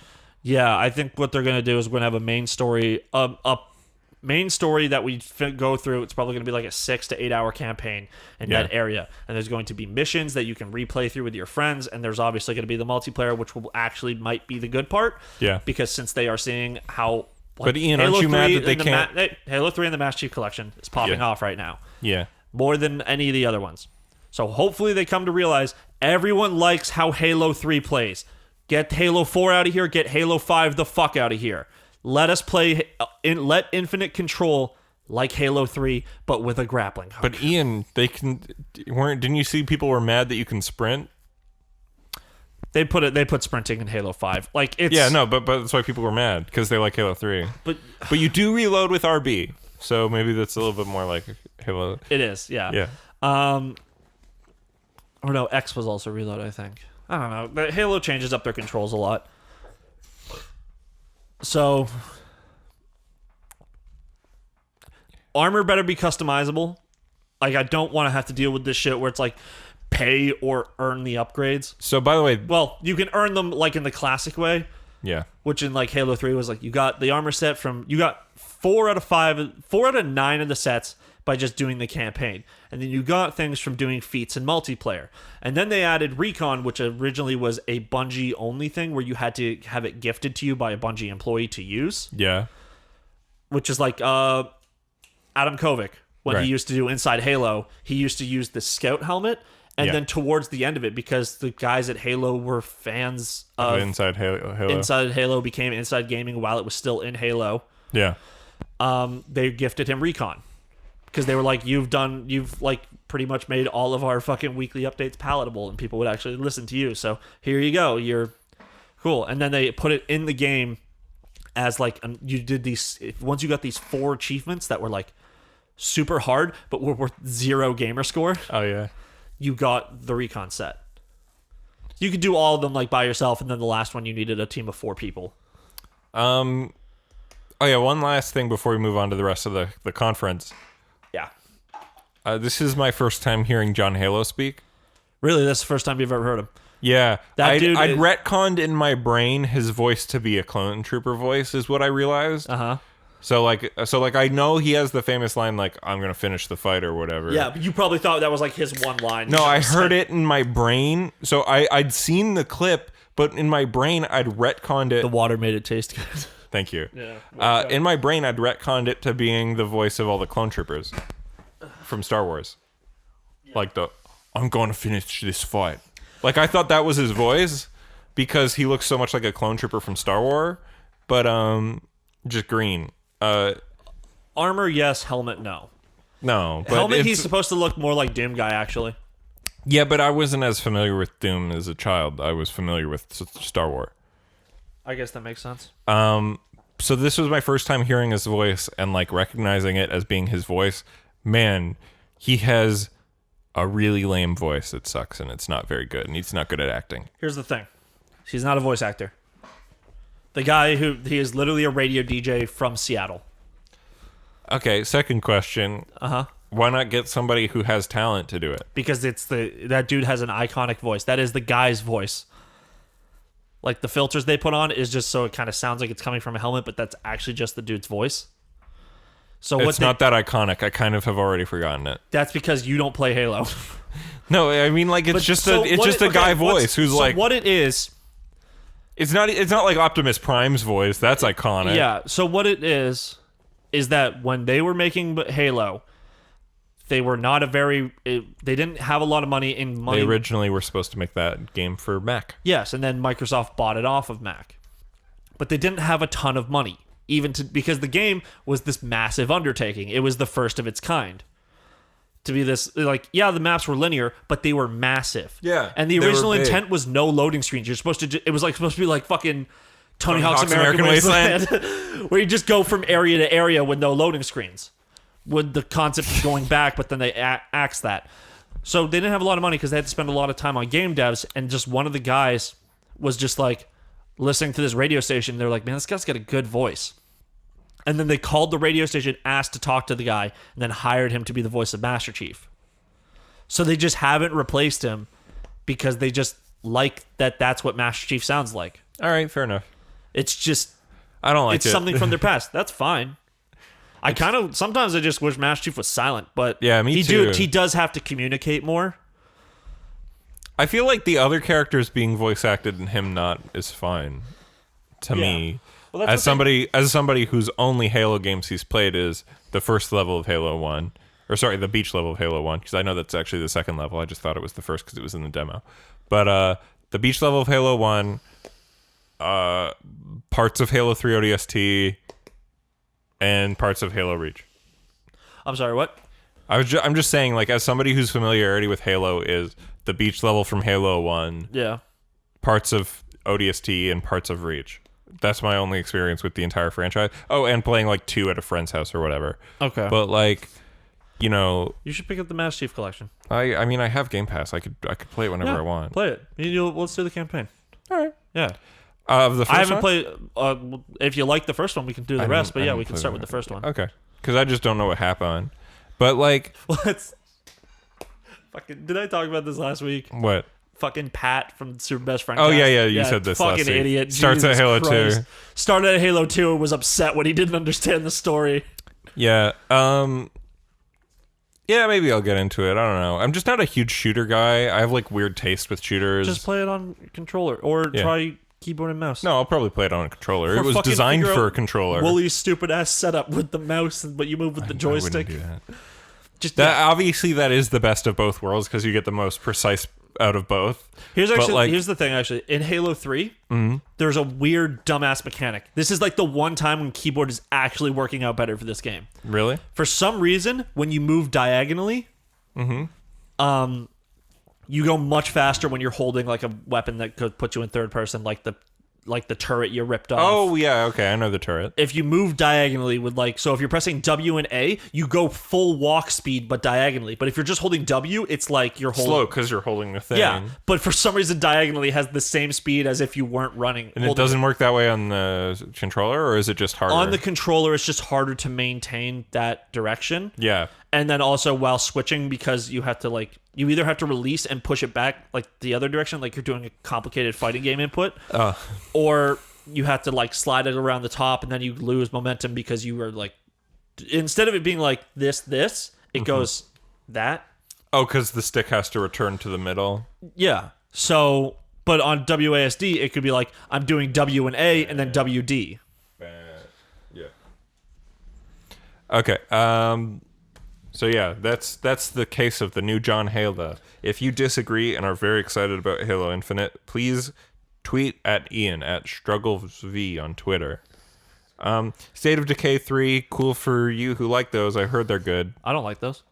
Huh? Oh, you'd be just people out there? There's people out there in the world. Also, it's like they listened to me because remember when I was saying, why is it only white women? Yeah, there's a black woman in the trailer. So I don't like zombie games. Yeah. I don't like zombie survival games. Yeah. I like me some... I've heard State of Decay I like the is good. concept of Resident Evil. I've heard State of Decay is good. Yeah, I'm sure whoever's... there's 3 of these games. Clearly people like them. Yeah, I've heard they're all good. So, I'm not going to talk shit. I've heard nobody said that they're bad. Yeah. They're kind of multiplayer-y, that you have to survive. Apparently it's good. I'm not going to... New Forza. Now this, I'm happy to say who gives a shit. Yeah, because it's not Forza Horizon. Yep. We'll get to Forza Horizon a little bit later. Everwild by Rare. Looks pretty cool. Looks pretty. Have no idea what's going on. Obviously, we don't know what the gameplay is. It no seems game, to be no hype. multiplayer. That's the rule, but it looks nice. It seems to be multiplayer. What I like about this and why I'm going to be cautiously hype about it is this is the first Rare game that hasn't been trying to capitalize on being a Rare game. Oh. You know what I mean? Yeah. Post Microsoft, Rare has been shit, mostly. Like Connect Sports Season 1. But, or Sea of Thieves even is trying to go for a rare vibe, even though like very few people who actually were there are still there. Yeah. This game just feels like a new game by Sea a of Thieves company. looks kind of fun, but it also looks like a game where you don't do a lot, and it's just like you're looking for those moments. Like I saw a clip from a streamer, Vine Sauce. He was playing with Ross. Yeah. And it was they were just going, and then they're like, and one guy's looking out, and it's like the fucking continuation of that clip of that guy going, Captain! yeah? Look! And he like turns around, and there's just a ship coming at them in the Pirates of the Caribbean theme place. Oh, yeah. But for this one, it was Ross going, oh shit, oh god, and then Vinny turns around and the Kraken is popping up around them. That's hilarious. So it's like, yeah, there's cool moments like that, but the rest of the game looks like you go to an island and either there's resistance or there's not, but the resistance seems like it's easy to beat. Well, yeah, and I you think just it's more pick of up a... chests and carry it back. It's like, what the fuck It is seems to me that it's like kind of more of a multiplayer thing. Like it's you make your own fun by doing things that are entertaining, but it's not something you're going to want to do by yourself. It's a game you have to play with friends. Yeah, like a Monster Hunter. Disagree on that. Monster Hunter is very fun to play by yourself. Anyway, and in fact easier. Okay. Everwild though, like I was saying, it doesn't feel like it's trying to capitalize on being a rare game, right? It just looks like they're making a game. Just looks like a game, and I'm like, this is cool. All right, next game is one I hated. Tell me why. Tell me why. Oh, this game looks good. I like Don't Nod. No. Do you, what's no about it? Wait, 1 second. Oh yeah, okay. You know what? I actually said this looks like a Life is Strange game. It's by the Life is Strange it's devs. by the same guys. I like Life is Strange. I just don't care. I don't like it's. That's fine, but it looks like it's. Didn't they just define it as something else for once? Like they called it like an interactive drama experience, or was that the game? That's the other one. That was the French one. Yeah, I just don't. I mean, don't it's a care. narrative adventure game that's episodic.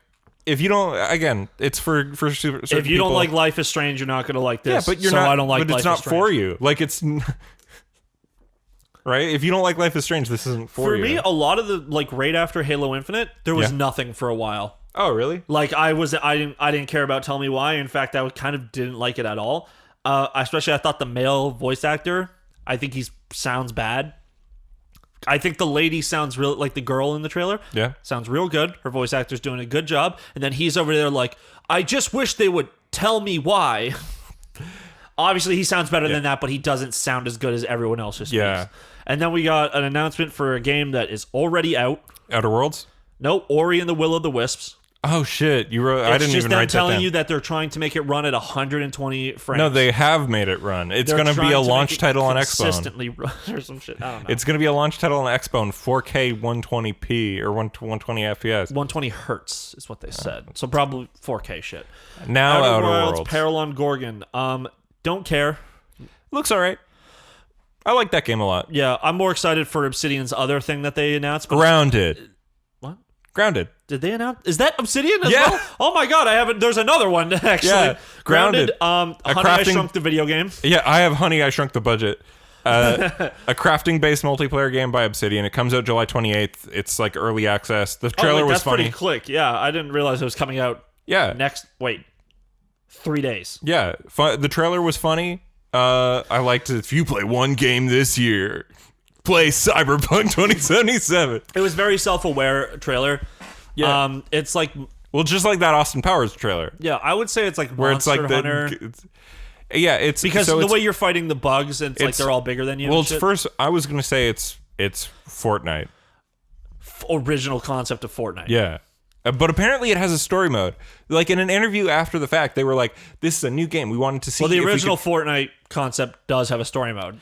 No, but they were like, "We want to see if we could put an Obsidian style story in a different genre of game than we've ever made." Right? Okay. And I'm like, "Oh, that's neat. Yeah." I'm not necessarily going to play it, but it seems interesting. All right. So now the most exciting Avowed. announcement. No. I'm going in order that they came out. That they were released. Yeah, Avowed was the next thing after Nope. Grounded. Wait, no, not in the list I have. Okay. Well, the one that I have says Fable came right after Halo Infinite, and it did not. It did not. Yeah, Destiny 2 Beyond Light. I thought that was later, but also it's not a new game. I texted my friend and said, "This is like when Sony had GTA 5 at the beginning. Like, This is a game that obviously we know already it's coming." exists. Yeah. They just showed off the new abilities. Like we hadn't actually seen what they looked like. You know what? I skipped past it. I watched it because obviously I did, but there's no. But I thought that was a trailer for a thing we already seen. We know, yeah, because Bungie had their own little direct where they showed off like the next 4 years of content.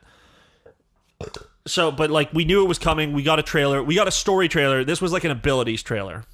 Oh, okay. Like, yeah, that's why they focused on, like, there's a hunter can, like, make a wall now. And also, as they've already announced, Destiny 2 is coming to next gen with a fancier look. You get a free upgrade if you own the expansions, because that's the only thing that costs money in Destiny now.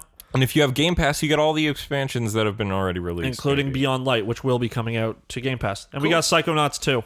A game we already knew existed. That was further ahead. All right, I'm just going to keep following my list. I think Psychonauts 2 came before Avowed. No, it didn't. I watched this and wrote it down live. All right, fine. You go. I watched it and wrote it down live, but I skipped past the things that I just didn't write down Destiny. I didn't write down Ori. Did you watch Psychonauts? Yeah, but that's further down. Okay, cool. So Avowed, new first-person RPG by Obsidian. If Outer Worlds was their Fallout killer, this is their Elder Scrolls killer. Yeah, Obsidian just wants to show off, like, hey, Bethesda, we made the best Fallout game. Yeah. We made a better Fallout 4. Yeah.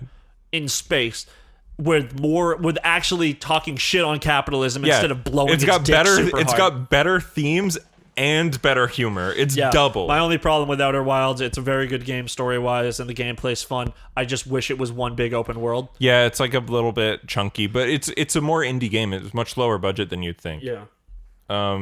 I bet if they make a sequel, I bet the DLC's well, gonna that's be why bigger. they went with the Epic Game Stores, because they needed that extra money. Also, like, again, I bet the DLC is going to be much bigger. I'm sure the DLC is probably the same size as that first map, which I think is the biggest. You mean the second map? The first map's the Spacer's Choice. The small town where you do with the graveyard. What's the second map? The second map's the one where it has like 3 or 4 towns in it. Oh, is that the one with the multiple factions that you try and get to work together? Yeah. And you end up kicking that guy out of town?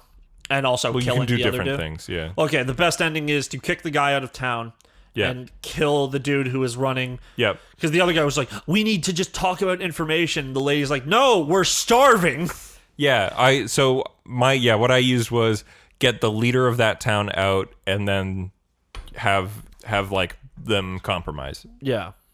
Yeah. Where the lady becomes the leader anyways, but the guy kind of just... They're kind of both there or whatever. Yeah, he's there, but he's like not in charge anymore. Yeah. But yeah, Avowed will probably be good. It also that's like super, but like first world have magic in one hand, sword in the other. That's like absolutely Skyrim. Oh yeah, it's certainly. I bet it'll be better than Skyrim. Obviously, it already looks better. Yeah. Just have a real combat system that's not just whack, whack, whack. Well, I bet it will be like kind of Obsidian's not great at combat. Their gun combat was better than. Yeah, but I mean, like, that's not hard. But As Dusk Falls was next, which is the one by Interior Night, the French dev, where it's 3D models on top of 2D models, or 2D like pictures, or 2D pictures on top of 3D models rather. You know what's funny? What? That's not even on my list. As Dusk Falls, but that was the other one. We mentioned it. That game looks cool. It's an interactive drama. I bet you this is a French company. I will guarantee you that this small indie dev that's doing interactive drama games are all former Quantic Dream people that like left because of how much of a piece of shit David Cage is. Sure. So I bet this game will be good, because if it's like a Quantic Dream with no David Cage, it'll probably be pretty good. Like, I don't get these narrative adventure style games. Oh no, I don't. I get them. I don't like them. Yeah, I like them a lot. They're kind of my vibe. I'm just trying to find like a fucking itemized list. I have it. I know you do, but I want to look over one myself. All right, next was Psychonauts 2. Okay. Literally not a franchise I've ever cared about. Psychonauts is cool. I watched my buddy play through the first one. The game's I think that game's cool. It's Tim Schafer and the people who work on Psychonauts want to make that game. Every game Double Fine makes, they want to make it. Yeah. It's not some concept that one person came up with, because Double Fine does that thing where they do like game jams and then they take those concepts and then they work on them. Like that's how Broken Age became a game. Yeah. Which turned out to be not that great of a game, but well, yeah, and the problem is I wish Double Fine could make a game on time and on budget. Yeah. But like Broken Age, they basically spent all their Kickstarter money on fucking Act 1. I can't remember. In the first half of Broken Age, they spent almost all their money. someone said, I can't remember who it was anymore. Psychonauts 2 was crowdfunded. Yeah, it was. One of my friends, can't remember which one now, said that like there was other comedians that were supposed to be in the game, like do other voices, but they had to cut them because of budget reasons. But then they still kept Jack Black. No, so it's even worse than that. So Psychonauts 2 again was crowdfunded, Yeah. and then Double Fine got bought out like in 2019 by Microsoft. Psychonauts 2, so the trailer that we saw that Jack Black showed up was January 2019. It was the date that they showed it. It's before the buyout. We recently learned of an article where somebody was like, the game was going so over budget we had to cut all the boss fights, and then we got bought out by Microsoft so we can actually put them in because we have more of a budget. They cut because Double Fine uses so many celebrity voice actors. They almost had to cut all of the boss fights out of their game. That would be so bad. I feel like Jack Black is their boy though. Oh yeah, bro, They made Brutal Legend for them. Brutal Legend's great. I wonder which character in Brutal Legend and which character in Psychonauts 2 is Tim Schafer's representation character. That's supposed to be him. Hint: in the same game, they're voiced by the same person. Jack Black. Yep. Okay, well, in Brutal Legend, Jack Black was the main character. Yeah. I don't know who he is in Psychonauts. In Psychonauts 2, Jack Black is the Mode of Light, which is just his name. Yeah. So, but I doubt that the Mode of Light is going around fucking hot babes like he was in Brutal Legend. Yeah, Brutal Legend's great. Well, at least like. Do you remember in that game? At least we're not hearing that Tim Schafer is fucking another Randy Pitchford. Like, no, he's not. He's apparently pretty cool, but I don't know if I want to. He's probably just not very business minded. Like he was like, oh, it'd be cool to get all these famous people to do characters in our game. Wait, you guys want money? Yeah, man. Well, it's at least I'm happy Double Fine's still around because of the two companies made from all the people that left LucasArts when LucasArts stopped doing the cool adventure games they were doing. Yeah, like Double Fine is like, these people are all still around, thank God, and doing stuff. Whereas Telltale is gone now. Yeah. All right, what's next, Mr. Itemized List? Thank you. Stalker 2. Yeah, I don't know. I've never played the franchise, but apparently it's good. Yeah, me neither. I think Stalker 2 was the first-person RPG series. Stalker 1 was, rather, like the ones on PS2 era. Literally don't know. I've never played this series. I have no idea. Didn't even know about it. I've heard of it forever. I've just never touched it. Warhammer 40k Darktide. It's another Vermintide, but it's Darktide this time. Yeah. Don't know anything about Warhammer other than the fact that Blizzard stole all of their aesthetics for the Terrans in StarCraft. Yep. But apparently I've heard those Vermintide games are good. Also, this will probably be good. Also for like shit in Warcraft. Like literally Blizzard just steals things from Warhammer. All the time, yeah. Yeah. Tetris Effect DLC plus a port next gen version, online multiplayer. Yeah, it was cool. Yeah. I mean, Tetris Effect's a great game. Sure, I don't really like Tetris that much. This is Tetris, but you're in a nightclub. Yeah, no, I've seen it. It's like aesthetically nice, and it's probably more fun to play. Probably bumps a little harder. Yeah, but like, the music's really good, and it matches. It's like a rhythm game Tetris, like almost like it matches what's happening. It's really cool. The ad was interesting, like where it was like all the people playing together. It was like really sweet. The Gunk. Honestly, didn't care. This is a new one by the SteamWorld guys. Didn't play SteamWorld. No, none of them. None of them. I've played a little bit of Dig 2. I've heard Quest is like, quite good. It just was like, person with like a backpack sucking away gunk or whatever the fuck. Like, yeah, it's another like you're exploring a new planet. Exploring platformer game. But it's not Chorus, so who gives a fuck? Yeah, well, that was the one at the Sony one where it was like more realistic, and it was like the time loop, and it's like an older woman. Oh yeah, the shooting looked pretty cool in that one. Well, that was the one that was just Remnant. It was like yeah, that, but so more yeah. interesting Anyways, to me. Didn't really care about this one. Like, it's fair. Kind of looks pretty. Yeah, it has an art style which I always appreciate. I don't really like super realistic. Yeah. Shit. Whatever. If you're gonna go for realism, I think if Ghost of Tsushima is gonna tell people anything, if you're gonna go for realism, go with realism and art design. Yeah. And how long are we into this shit right now? An hour and 31 minutes. Okay, cool. Because we still got to talk about Ghost of Tsushima. We do. Yeah, because that's just going to be the whole week, so I didn't do anything else. Yeah. I watched one more episode of Brand New Animal. Nice. The baseball one. It's a good episode, right? Good up. Okay, well, yeah, we talked about it. The Medium still looks good. Less cool than the first trailer. There was a first trailer? It was at the last Xbox thing. I didn't see it. I thought this game looked really cool. Oh, no, it was the horror one. It's the one by Bloober Team. It was at the last Xbox Funny thing. name. No, I don't remember that. It's the game with Akira Yamaoka doing the soundtrack. Still don't know it. I just think the game looks really Poland. cool. It looks like the cooler puzzles in fucking Control.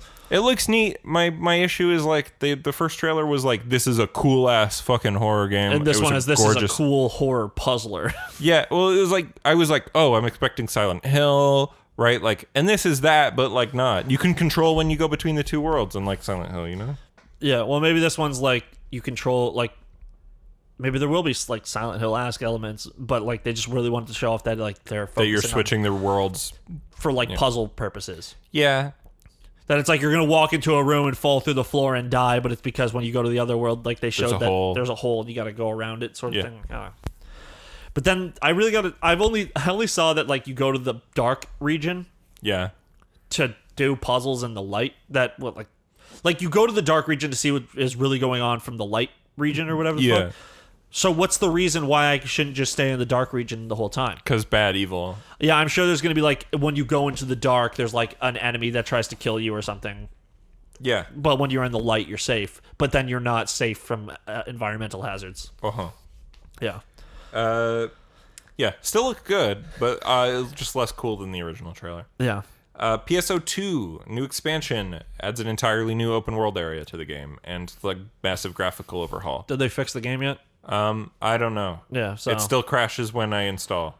okay. So fix that, and then maybe we'll. Other talk about people it. don't have that problem though, so maybe it's just me. Maybe and it's my your drivers. computer. Maybe. Have you updated your graphics drivers? I don't know. Then go do that because I've had PC. I problems keep like having that to before. change my graphics drivers because of Adobe. Weird. All right. Anyway, this was a weird surprise, Ian. Did you catch the trailer for Crossfire X? No, this is a Chinese game that is being ported. So it's not even that. So Crossfire X, they showed off like the campaign for this game, which is being developed by fucking Remedy, who did Control and Alan Wake and Max Payne and all those games. But this is the separate campaign mode to a 2007 Korean multiplayer FPS that is just apparently very popular and I've never heard of. Yeah, I've never heard of it either. So it's only popular in Korea. Yeah, and China. Yeah, But like fuck, Remedy is doing the fucking the gameplay looks fun. It looks like a Call of Duty but good. Like Call of Duty. Call of Duty Modern Warfare 2. No, I mean like Call of Duty but with like more time and care put into the fucking Call of Duty Modern Warfare 2. No, like Call of Duty Modern Warfare 2 but like even better. Okay. Like the campaign, the fucking footage of the gameplay looks sick. Like it looks really fun. Like Max Payne, but first person. Yeah. Looks cool. Man, I think it was kind of embarrassing that they had a slow version of XCOM Give It to You That in was the background. so funny. That was hilarious. I was like, wait, fucking really? X gonna give it to ya. And I'm like, are you fucking serious right now? God damn it. Yeah. I also just remembered when did Modern Warfare 2 come out? Like 2012, 2011. Yeah, 17-year-old me fucking just popping off super hard because not only did that the same year that fucking game came out, Eminem had a new album. He had Recovery. And the trailer for Modern Warfare 2 had an Eminem song in it. And like I literally just No, that was lost my Black mind. Ops. That was Black Ops? Black Ops, and that song's in the game. Won't Back Down. It's Won't Back Down, yeah. I'm going to look it up now. Won't Back Down is in Black Ops in the actual game. There are multiple places where it can play. If you hit all the phones in the President zombie level, it'll play Won't Back Down over your gameplay. And also, I think like it's over the credits. And also, I think you can get it to play in a level by doing some weird shit. It is in Black Ops, you're right. Yep. I think there is another one. No, Till I Collapse was in the trailer for one of the CODs before that. Which is also a good song. Till I Collapse. That was a good album. You remember Nate Dogg? Yeah, of course I remember Nate Dogg. yeah, he was in Shake that- that ass for me. Yeah, he was in that song, and then he died. Yeah. Oh, Oh. He died ages ago. It's not even. Yeah, Till I Collapse is good. That was on the Curtain Call. Yeah. But that album, Recovery, that was a good one. Yeah, Curtain Call was the same album Lose Yourself was on. Yeah. Curtain Call is his best album. Yeah. Recovery is also really Recovery's good. alright. Relapse was cool, but it was like super edgy. Yeah. All right.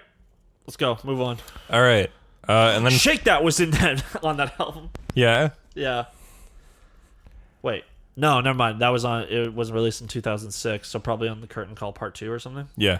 Oh, it was 2009 was Modern Warfare 2. Yeah. I was very wrong. Oh, yeah. Wait, really? 2009 was 2? Yep. 2007 was 1. Yeah. 2012 was Black Ops. No. No, 2010 would have been Black Ops. 2010 would have been It was Black a yearly Ops. franchise. Anyways, time's a bitch. Wow. Yeah.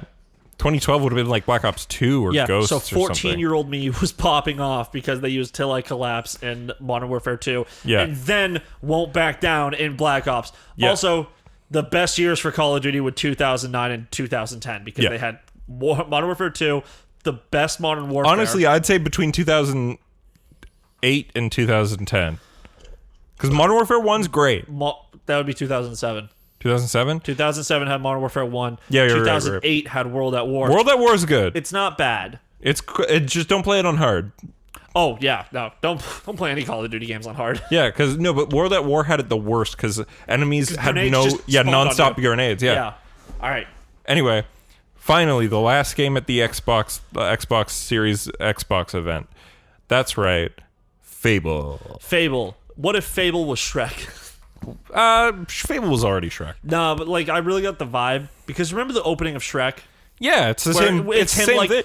it's- You do realize the fucking first Fable had a very similar vibe to I think Shrek. this one is just this one just kind of hits the same beats of them Yeah. just telling like this magical story, and then where this one ends with a cute fairy being vored by a frog. Whereas in Shrek, it was It's someone him singing going, and what exploding what frogs or whatever. What a load of crap, and he like rips the page out, wipes his ass with it, and he goes, somebody. No, I hope this Fable is more fun. I hope it's as good as the only good Fable game, Fable 2. Honestly, 2 and 3, they're all pretty good, but 2 is the best one. Yeah, 2 is the best. Had the worst moral decisions. Thanks, Peter Molyneux. You mean the end one? No, the Fable 2 also had really dumb ones. Because so you get to choose at the end of the game. No, that's what I'm talking about. You get mean a- at the end of the game? You get a meager amount of money. No, you get $1 million. Meager amount if you break the economy. Yeah, but if you're me and you didn't know how to do that as a kid, Okay.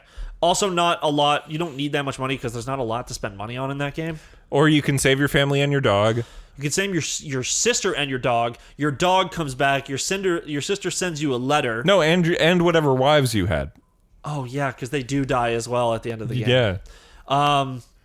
Or you can save all the people who went into the tower, who like died in the tower. Yeah. So it's the trolley. And I played Well, through that the neutral option and the good option, it's the trolley. It's like have your sister and your dog stay dead, save 1 million people, So- or kill 1 million people, leave 1 million people dead, and bring your sister. leave and dog back. and then the last one, leave everybody dead, be rich. Yeah, but also it's just money's not necessary. The only reason Yeah. to make money in Fable 2 is to make more money, And also to buying buy the mansion. apartments. What? Also to buy the castle. Which is you have to buy the castle to technically get the canonical way because you become the king of the area. And Yeah. Also, though, here's the thing. As much as the good guy choice is to bring everybody back from the dead, the dog is a necessary gameplay element, and you Yeah. cannot complete the game without him. yeah. Like also, you technically your sister wasn't like the people who killed your family like related to the people in the tower? Yeah. Yeah. So why is bringing anyone back who was killed to make the tower? No, because the people who killed your family are people who serve the people who make the tower, but the tower itself is like filled with slaves that are dead, right, or being murdered or whatever. Okay. Either way, it's dumb. Yeah, no, it's a really bad end because it's Yeah. like if you want to complete the game, you need to take one of the two less good options.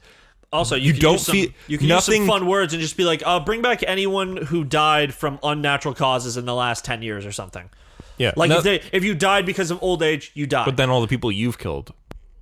Then I'm gonna have to stay kill dead. a lot more bandits. Fuck it. But at least I have 1 million people back as well. Yeah. And my sister and my dog and my whores, Yeah. my baby makers. And your kids.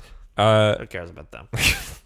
But yeah, man, like it's so dumb because it doesn't like when you get to the end game, once you do that choice, saving everybody doesn't effectively change the world. Yeah, but the your other dog, two do.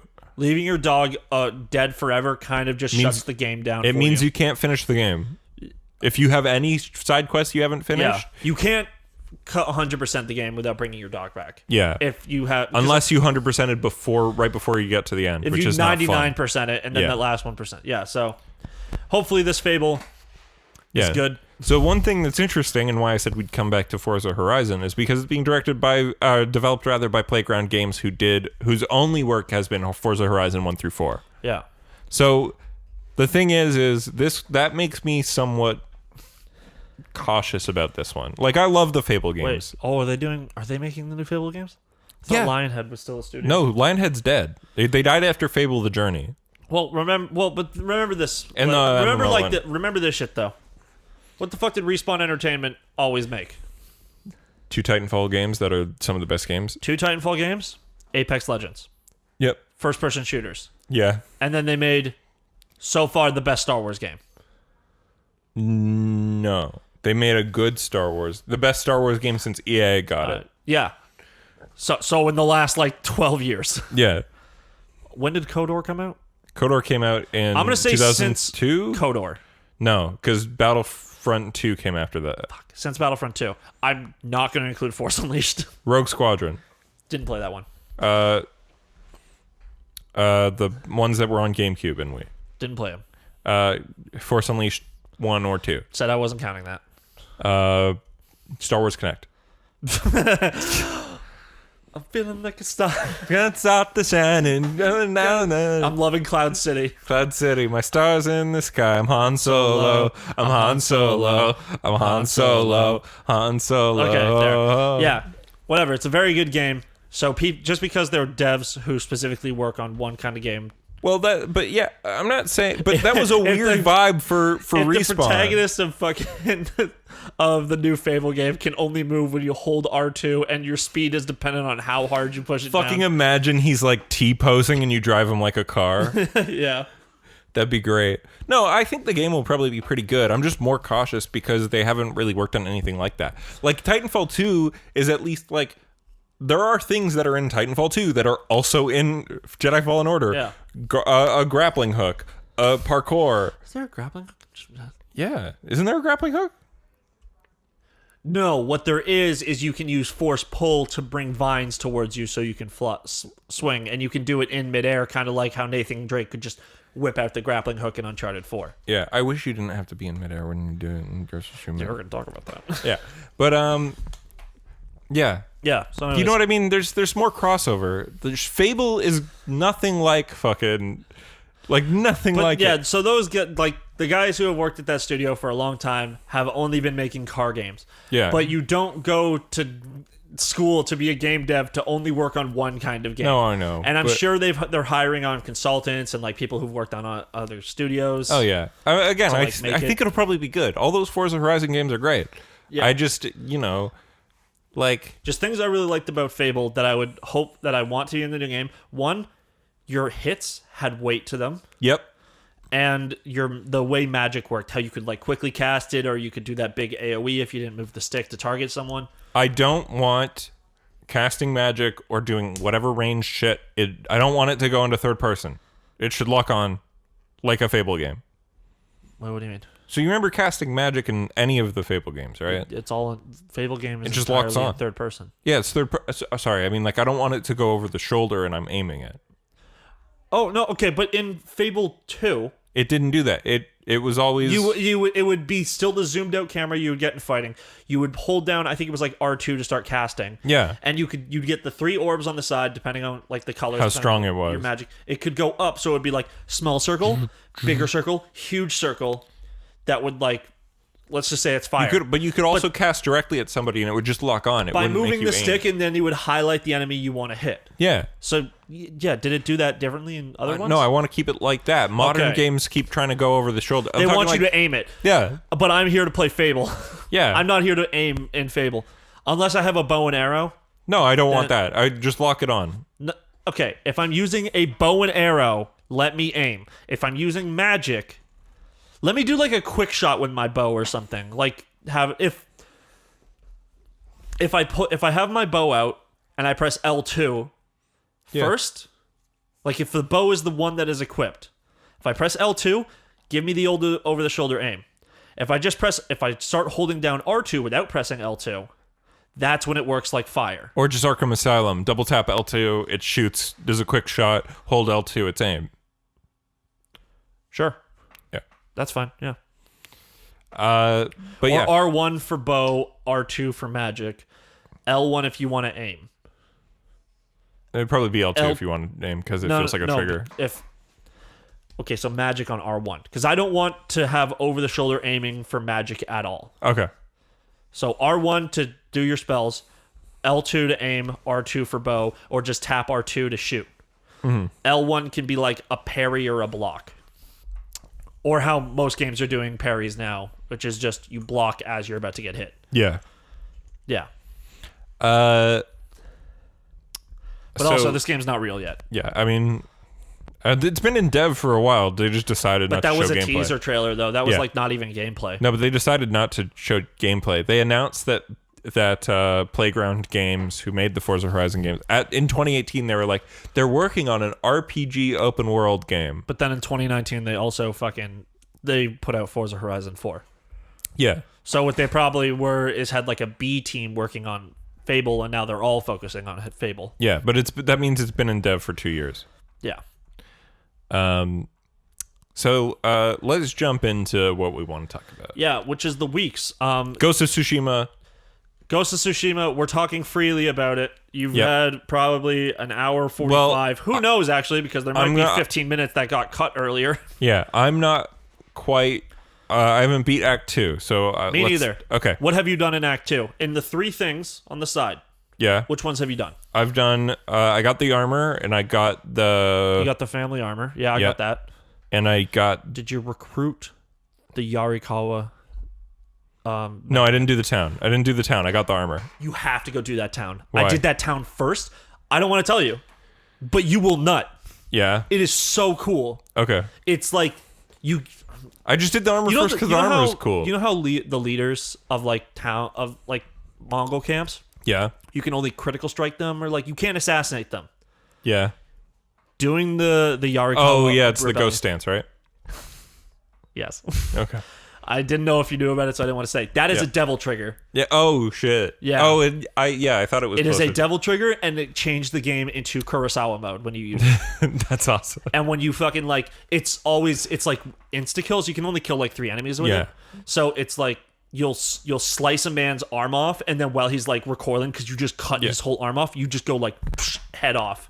It's like you slaughter people. That's awesome. And then with that, because you're fighting the general who is leading the charge, you stab him through the chest and like point him at his soldiers, because he turns. Samurai don't stab people in the back. Yeah. And so he was like talking about like, I'm gonna kill you, I'm gonna rape and murder this entire fucking town, I'm gonna wreck your shit. You beat him in a duel, and then he starts limping away, thinking he's a samurai, he's not gonna hurt me. And you just ram the sword through his heart, point his body with the sword, like shake him side to side, show the rest of his soldiers, and then right after you pull it out and he starts to fall, you do a twist and slice his head clean off. That's awesome. And then the guys start running, and then you unlock Ghost Stance. That's dope. And which then you go and just start slaughtering people. So I've been doing like all the side shit. After you do that, you unlock the ability, if you sneak up on any, like, even the top Mongol tier leaders. boys, kill them. Not if you're dueling them. Not if it's like you have to duel them. Oh yeah. But like the Mongol leaders at a camp, the ones that you were like observing, and then you would kill and get points towards stances. I've never observed a man in my life, by the way. But you got all the stances, so who cares? Yeah. You can just slaughter him instantly now. That's cool. And it's the same head off motion, and it's Dope. so fucking cool. That's sick. Yeah, I think Ghost of Tsushima is a great game. It's a cool game. I really like it. So what have you done in terms of side shit? I finished. I have to go up north. I can't do any more Ishikawa stuff. I have to go up north to finish it. So I'm that with every character. Okay, I met Tomoe. She jumped off the cliff. Yeah, that's the last thing you do with him. Yeah. Yeah, I finished Masako's thing where she tries to kill Junshin because he was kind of. He turned down the offer, but he had more info than he'd been leading on. Yeah, and she I'm sure she destroyed his eye there. Oh yeah. Right before you duel her. Also, you duel her you literally stab the shit out of her. I haven't done all the myths, I don't have all the abilities. Yeah. I have 3 out of 4. So I did the fucking Shing the one that kills 3 guys. Slice. No, I did that to her. Yeah. And then for the final kill, because it's always sick that the focus move. You did the so I triangle literally circle. brutalized this woman, and then it's time to kill Mongols. Yeah. That's a great. That duel's sick with the fucking arrows coming. Yeah. Oh. And it's obvious is about to happen. Yeah. But then she still gets up and fights I didn't just slice up her entire body. Well, you didn't kill her. She's also I get it. It's dark. Yeah. What she is going through, and everything's awful. The peak of it was when you find her sons on the beach. Yeah. And they're not just dead on the floor. They were hung up. Yeah. It's oof. Good thing you didn't find your husband's corpse. You probably did, but it was burnt to a crisp. Yeah. I was when they're he died a warrior's death, and it's no, he got taken out like a punk bitch. Yeah. Unfortunate for him, but I was that's a baller move. Yep. Yeah, so she went through some awful things. She saw her whole family get murdered, including her grandchildren and her daughters and shit. Yeah. So yeah, it's fucked up, and she's going through all that. Yeah, she's Ellie. But she's also just going she's a very unreasonable woman. But it makes sense. It's she's behaving like a normal human would, but she's making everything so much harder for us. So you did the one with her girlfriend? Yeah, that was the final one. Oh, you did those in that order. I did them in the numerical order. I did them in numerical order as well because it's. Oh yeah, because her thing with Junshin. Yeah. You can only do it after you've done both of the other ones. Yeah, so the numerical order is you go find the thief. No, the thief is 7. Yeah. 6 is I can't remember what it's called, but you find the guys. The family man. Yeah, the family man. You the find guy who beats his He kids. murdered his wife and daughter. Yeah. And then you find him hiding off to the side after you kill a bunch of Mongolians. Yeah. And then he's it's better that I killed them, someone who loves them. And it's no. No, you're a piece of shit. Yeah. You didn't realize. Also, rape apparently doesn't exist in this universe, so they would have just died anyways. Who cares? Yeah. Yeah. No, I think it does, just people don't talk about it. Yeah. Well, it's They're this isn't the right game to do this plot line in. This is an American-made game. It's vaguely happening, Yeah. but we're not going to talk about it. Yeah, also, Jun Sekai was not a character that existed, and Lord Shimura probably died at Komodo Beach. Yeah. That, Shimura was a man who existed. Yeah. He probably died in the first invasion, though. I'm not sure. Kotal Khan was also somebody that existed. What? Kotal Khan also existed, or whatever that guy's name is. The invasion at the beach was a real thing. A lot of things that have happened in the game were real. It's Jin saving people, not real. Yeah. Yeah. I did your housekeeper. Oh, yeah. I did sad. all those. That was sad, yeah. Yeah, also, was she fucking your dad or just in love with him? Probably the second one. Yeah. That was real sad, especially when I think about it. I left her, we went up there, I told her what I was seeing, then you look over and she's died right there. Yeah, and then you bury her there. You bury her there, but then you don't go back to your home. There's no mission to go tell the guy who is living with her that she's dead. He literally just thinks, she's out grabbing herbs. She's been doing that for 3 months now. I wonder where she is as her corpse is rotting on this hill. You probably shot that guy a text. Shot him a fucking bird. I don't know, sent a letter, be hey, I buried her with her family or whatever. Yeah, because she happened to die in that fucking area. Yeah. Game's cool. Game's great. Game is quite good. I've said it before. It manages to successfully do the thing that I thought somewhat impossible, which is to make dumb bullshit that's almost completely unchanged from how other games do it, and yet it's fun in this game and not fun in those games. Bandit camps. I love doing bandit camps in this game. They're fun as because fuck. the stealth is good, and the bandits are like the bandits and the Mongols are. Their AI is better, and they stand alone a lot more. Mm-hmm. But even when they're together, you can actually get them to move. Because that's the thing I hated in like Assassin's Creed, throwing a rock or whistling to get someone to come near. It's like if you throw a rock in real life, as would happen in this game, most guys would just be like, "What was that?"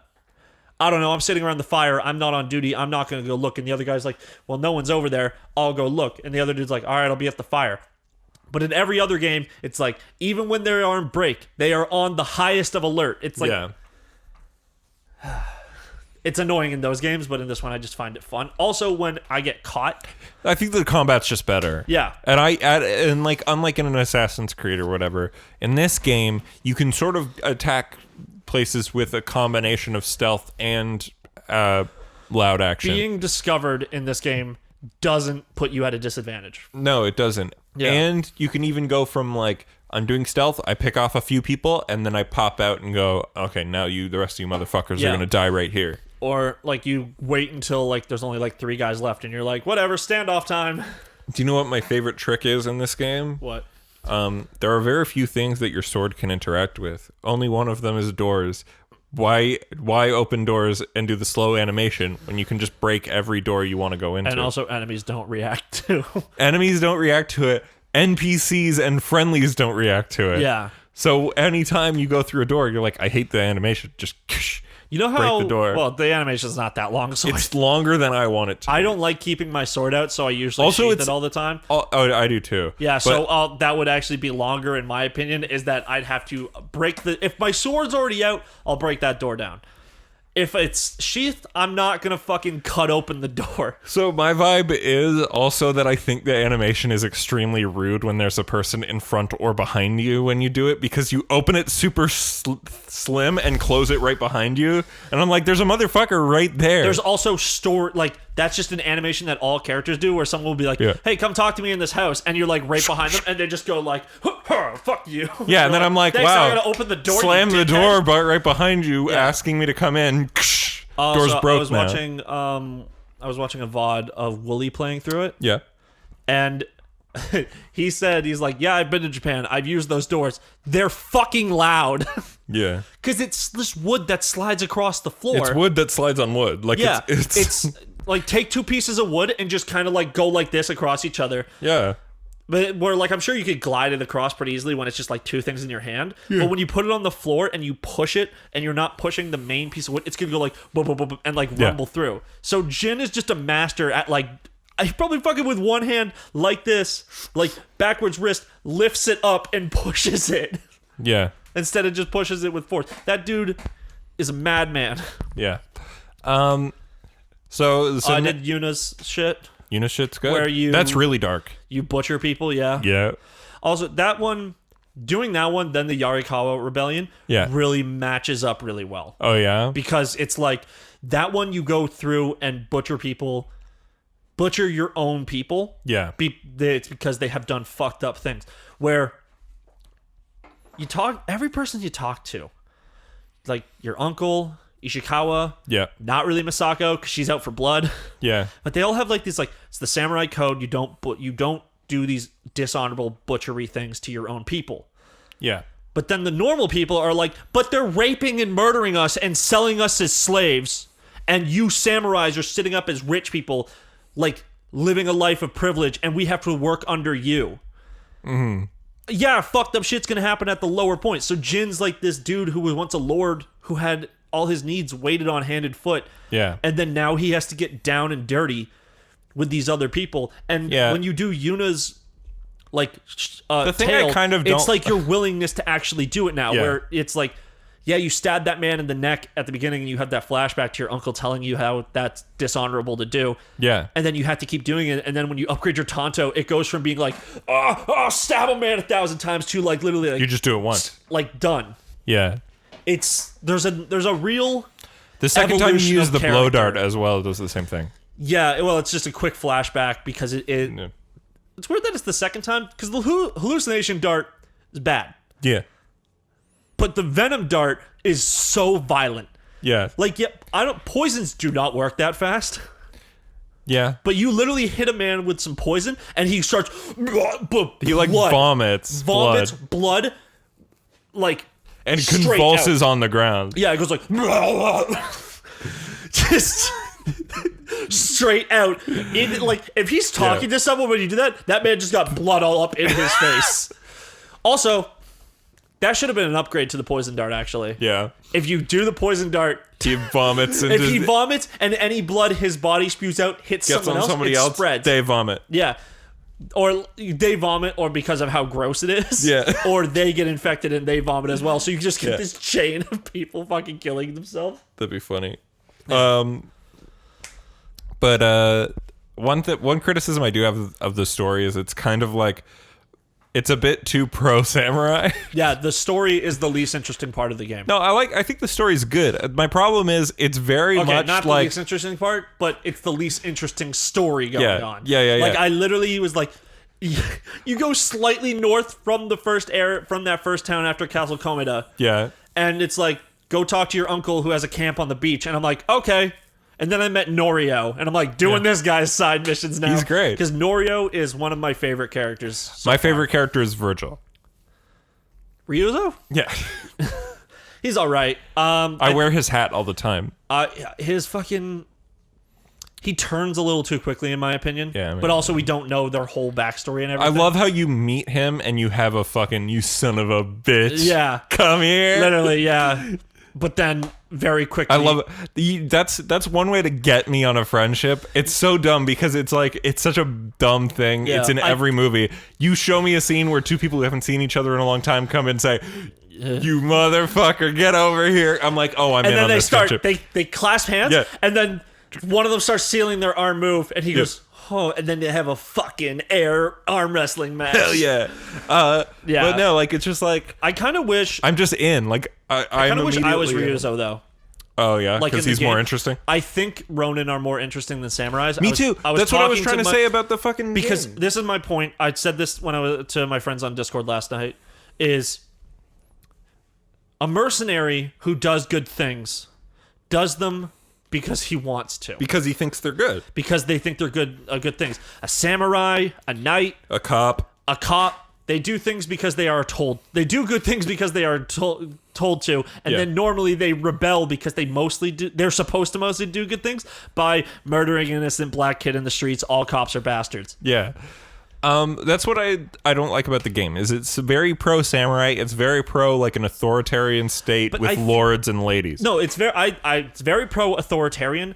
Your character is becoming the antithesis of a samurai, though. Yeah, As the game that's goes on. the thing, right? But the way that it says it is your character breaks the rules to do things Your character that are good. is breaking the rules to save lives. Yeah. You would have died on that beach. You would have died already 1,000 times over. You would have Yeah. died storming Castle Komeda.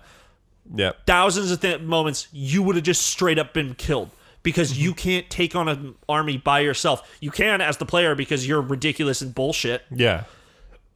But in reality, in lore, no. You can't do that. So you become the Ghost of Tsushima.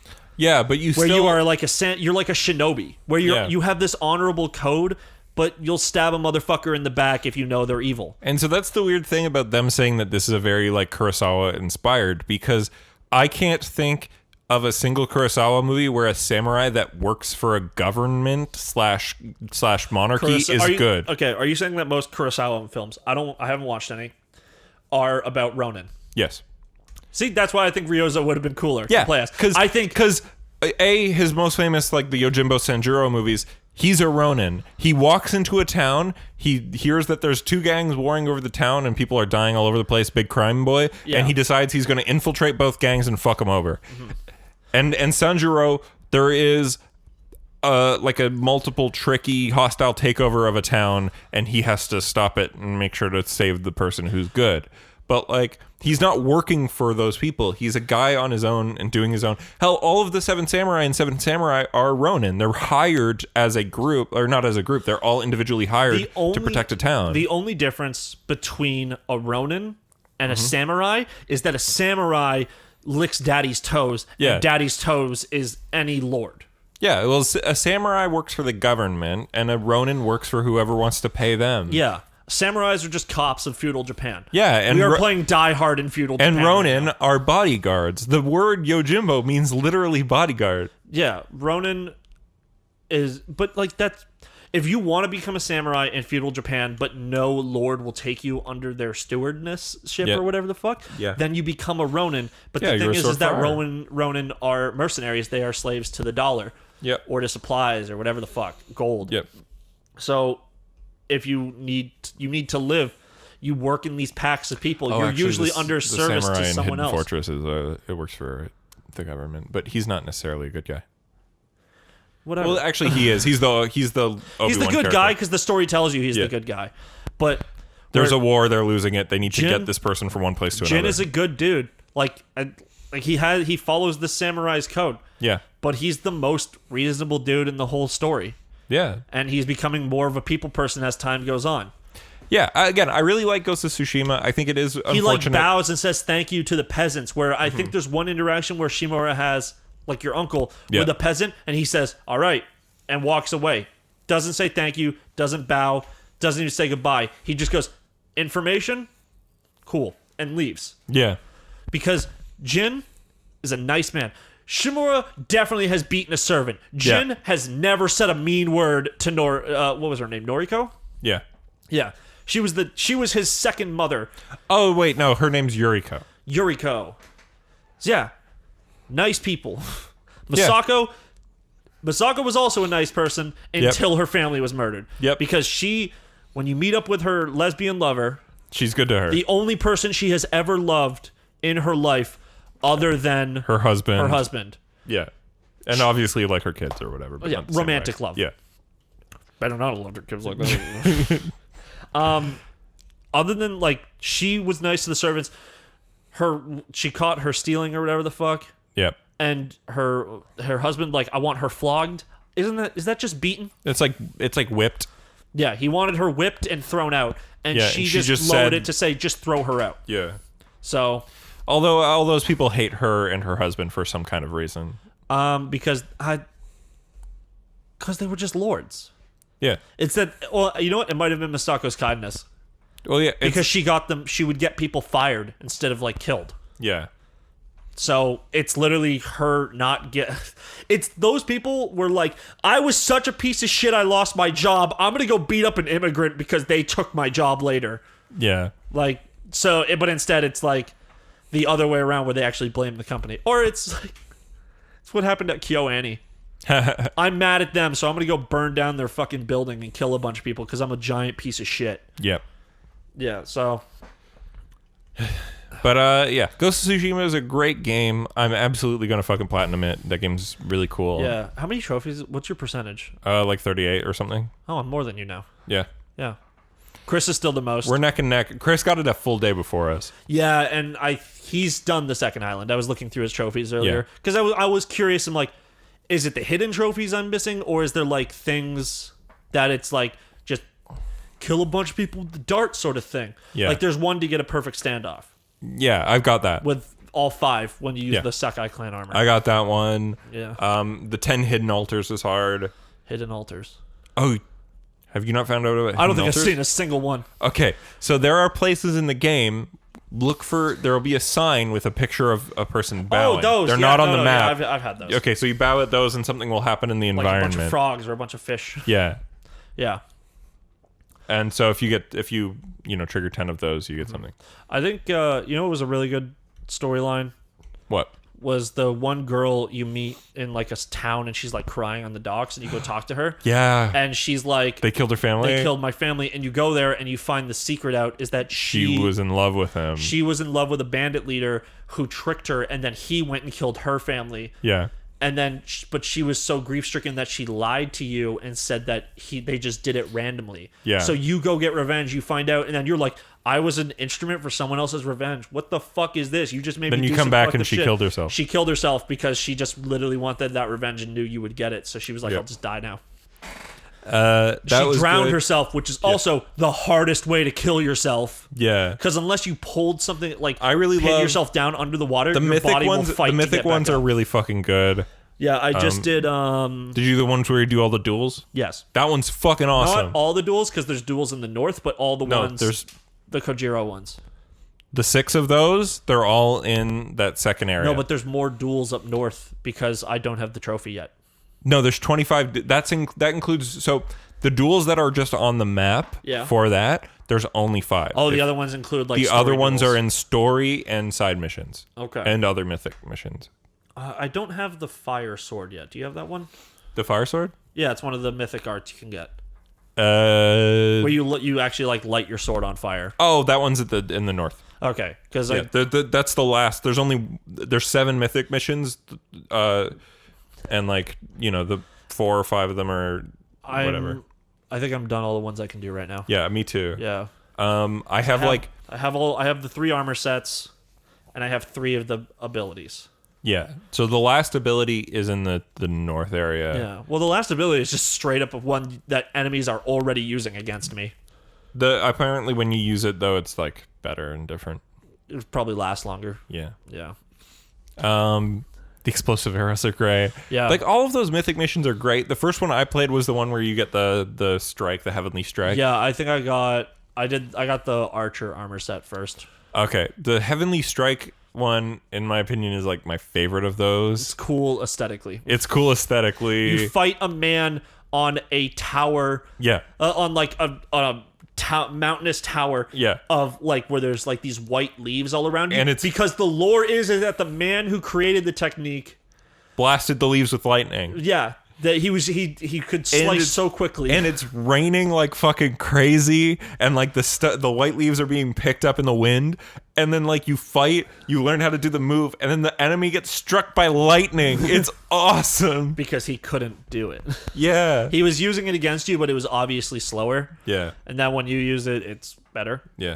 Yeah. The Wrath Dance one was pretty good. Like that fight in the Forest of the Gods. Oh yeah. Against the woman with like the Oni mask on. That was cool. Yeah. Longbow one's not that great. There's just a guy chasing you down, shooting arrows near you, telling you to stop, and then you have a battle against him. But that one, the world goes all fucked up.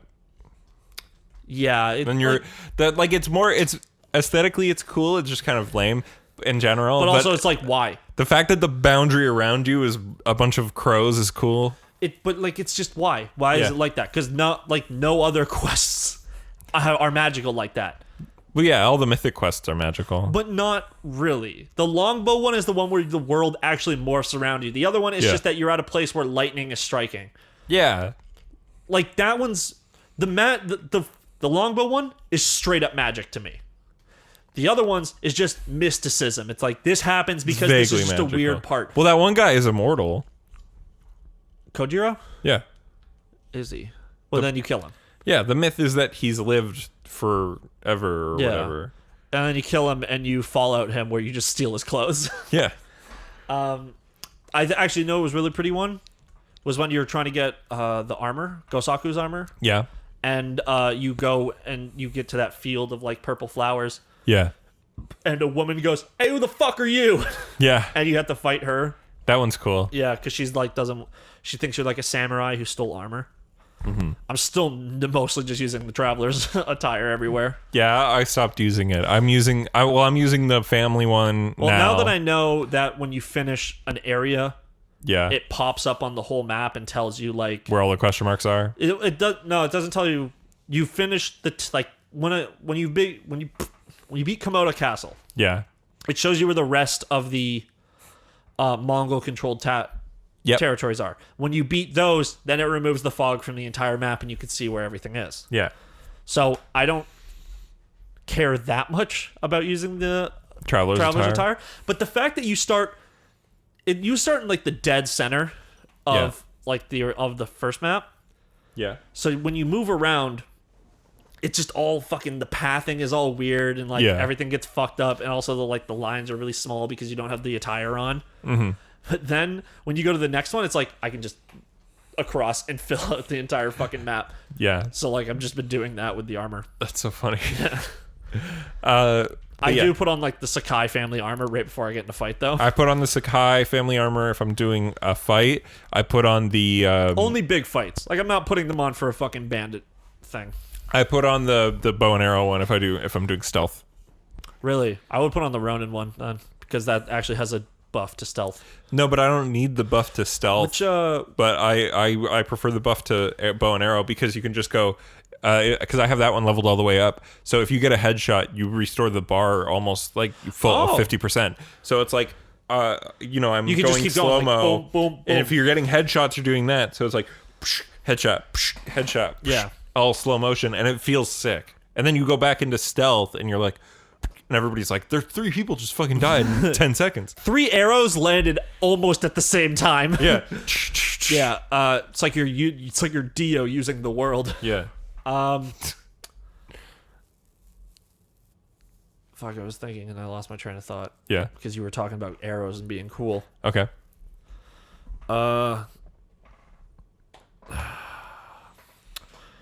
Anyways, Ryozo fight was cool. Yeah. He's a little punk bitch. He's the character that I'm the most in on. He's not the Virgil though, because Virgil doesn't cheat, and this guy probably will because you're already defined as being a better swordsman than he is. But that's because Dante is the one who would cheat. So I guess he's the Dante to your Virgil, because you're serious and he's goofy. He's not really goofy. He's actually, I would say, a lot more serious than you are, because when you're talking to him, you're like, haha, whatever, we're joking around like old friends, and Ryozo's like, I'm in charge of these men. If they die, it's on me. And you're just like, haha, pizza. Haha, sushi, ramen. Yeah. But like, you're both... I like Ryozo a lot. Like, yeah, he's the second prettiest man in the game. Who's the first? Jin Sakai. Oh. That's about it. Yeah. I find that Jin is the most attractive person in the whole game. Yeah. Like everyone else is either like their face just isn't as detailed, or they're just not as good looking. Yeah. Like I think Jin, Ryozo, and Kodan Khan have the most detailed faces in the game. Yuna's is pretty detailed, but she's also just kind of plain, doesn't really have any blemishes normal on her face. Like every man has a scar or a beard, or like Jin has his like little hair. Jin and Ryozo both have like little hairs hanging down because they're not showering properly, so they have split ends. But like, and again, my outfit that I'm constantly wearing is I'm wearing the thief's wrap mask. That's just the basic like mask. I'm wearing the fucking Ryozo's hat, the betrayer hat, and I'm wearing the fucking either the armor or the family armor or the bow and arrow armor. And so I'm walking around, but when I'm wearing the family armor, I'm like, my character is now like max level of dramatic, like the outfit tree, because he's wearing a simple thief's mask, not a samurai mask, because he's the ghost and he's teaming up with thieves. He's wearing the hat of the man who betrayed him and the fucking armor of his family heritage. Your Jin is a dramatic bitch. Yeah. I don't know. I just like the Traveler's attire. I kind of wish. I just don't like how it looks. No, I like the final upgraded one. I didn't see it all that the bad. way. And also then I changed the color and blacked it out. Oh. Because there's a black and white dye guy. Yeah. I've seen that in the trophy list. I've never seen the character. You haven't seen well, it's definitely on your map. The white dye? Yeah. It's in the first map. It's in the first map? Yeah. And then the black guy dye.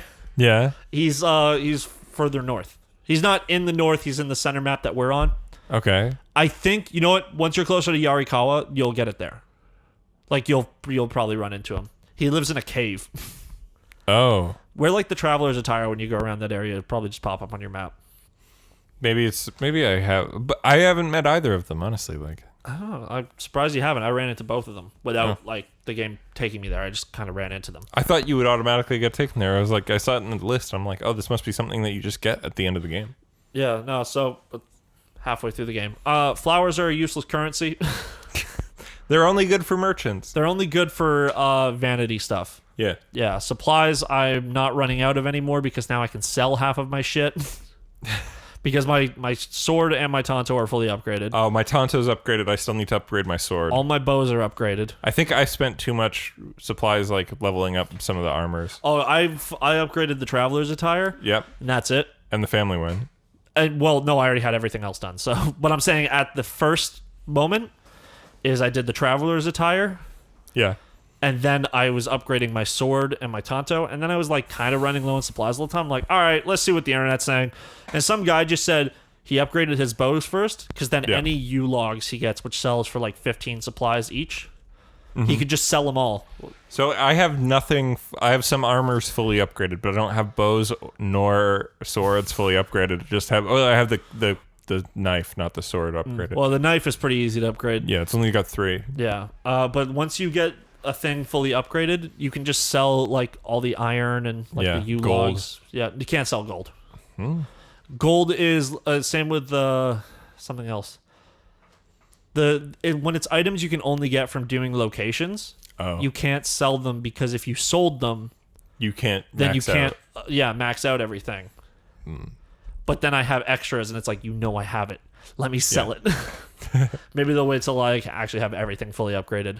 Yeah, but I'm like super loving the game. How close are you to finishing all your like techniques and stuff? Oh, super close. I only have 2 exploration ones. I have 2 exploration ones left. And I think 3 ghost weapons. Okay, so I have 2 explorations. 3 final stages of ghost weapons. So I haven't been upgrading the ghost weapons at all because Yeah. I never use them. I use them. So Sticky bombs are fun. sticky bombs are the only ones I use, and I'm like not having any trouble using them. Like Smoke bombs are good when you have chain assassination because if there's just 3 guys near you, if you just smoke bomb, you can just chain assassinate them right there nice. and get rid of them. Yeah. So.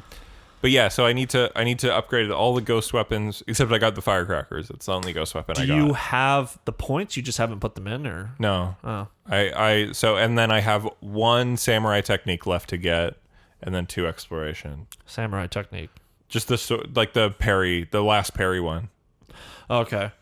And then you have 1 more locked thing still, but you get that for free. That's the ghost It's weapon. ghost stance. I was kind of bummed because that one below it, it's the circle and then the one below it. The one below it you just get. Oh yeah. Yeah, I was like, I was hoping for something cool. It's just ghost stance.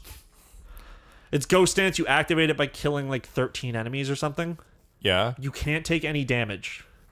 But I if think you it's kill like a Mongol 7 leader, enemies. maybe. But if you kill a Mongol leader, it instantly fills up. Okay. So I'll then, probably like- wind up doing the 7 enemies with no damage. Yeah, it's just assassination or headshots or whatever.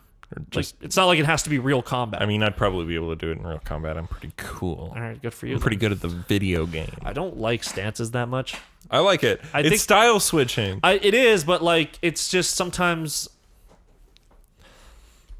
What I hate is that the fucking tip comes up when I'm hitting the wrong person with the wrong thing sometimes, and I'm like, no, I know, I'm in the middle of a fight with 15 guys. I like style switched, but like it wasn't switching fast enough because I was like in the middle of doing a triangle move, like while I was style switching. So I was fighting a brute. I was trying to go to moon stance, Yeah. and then I was like, but I was in stone before, so he like does like the fucking that move, Yeah. and then it just pops up and it's like, hey, can you not read an entire sentence in 2 seconds? Well, we're gonna hold this here for 30 and tell you that you should be using moon stance. It's like, no shit, I've been playing the game for hours. Yeah, the tooltips should go away. Or the most annoying one is when I'm like climbing up a mountain. Mm-hmm. It doesn't pause me. I hate that it pops up. Yeah. Or or it's just like, Well, and the thing hey, move the stick in the direction you want to go to climb. I'm like, I know. Yeah. But the problem is, if you put the HUD to advanced or to expert or whatever, certain things just don't show up. Like what? Your objectives. No, it's some objective markers don't show up, and when you have to hit R2 on something, it doesn't tell you what you're R2ing. Like you know how it'll have the word next to it. Oh yeah. It'll just have the logo to press the button. Yeah, that sucks. Yeah, so it's like I don't know if I'm interacting with something on the floor or if I'm going to go through a floor grate. Mm-hmm. I wish records were a little, and like Mongol artifacts were a little more highlighted. Yeah. Especially when you're using the travelers. You want to know something funny I did? Yeah. I had the vibration on my controller turned off. And I was like, man, I'm just not coming across anything. And then I was like, you know what? This is like, I actually picked one up and I'm like, why wasn't it vibrating? So I went to my settings in game. It's on. And I'm like, hold up. Wait a minute. You went to my device settings on the PS4. And it was that's off. where I had it off. That's funny. Because I think I was playing a game where like I put my controller down. Yeah. And it was vibrating so violently that I just turned it off. Maybe it was Yakuza. Yeah, probably. That seems like a Yakuza vibe. Yeah. But yeah, I like this game a lot. There are things to criticize about it that we've been talking about. I think overall, great game. Okay, Probably one of the best of the year. What's your biggest criticism? The story being very pro-authoritarianism. Okay, what's your biggest gameplay criticism? Biggest gameplay criticism, not enough grappling hook. All right, you know what? Let's talk about the grappling hook, because this is something I did want to bitch about. Uncharted 4's grappling hook is so fucking cool. And this is almost exactly the same. In the same context, except you have a very limited range. Yeah, you very limited range. If you can't use it when you're standing on the ground. If you hit the ground as you're throwing it out, you stop it. Yeah. Because there's those fucking, you know those like towers in shrines? Like Yeah. those really tall ones? There's bandanas at the top of every single one. Yeah. And to climb it, you have to go up the steps to the little like fucking porch pavilion, And then whatever jump the fuck. off and do it. Jump off and mash R2, and hopefully he hits it before he hits the ground. But then on the next one, it's close enough that you can jump and it'll hit on time. It needs more length.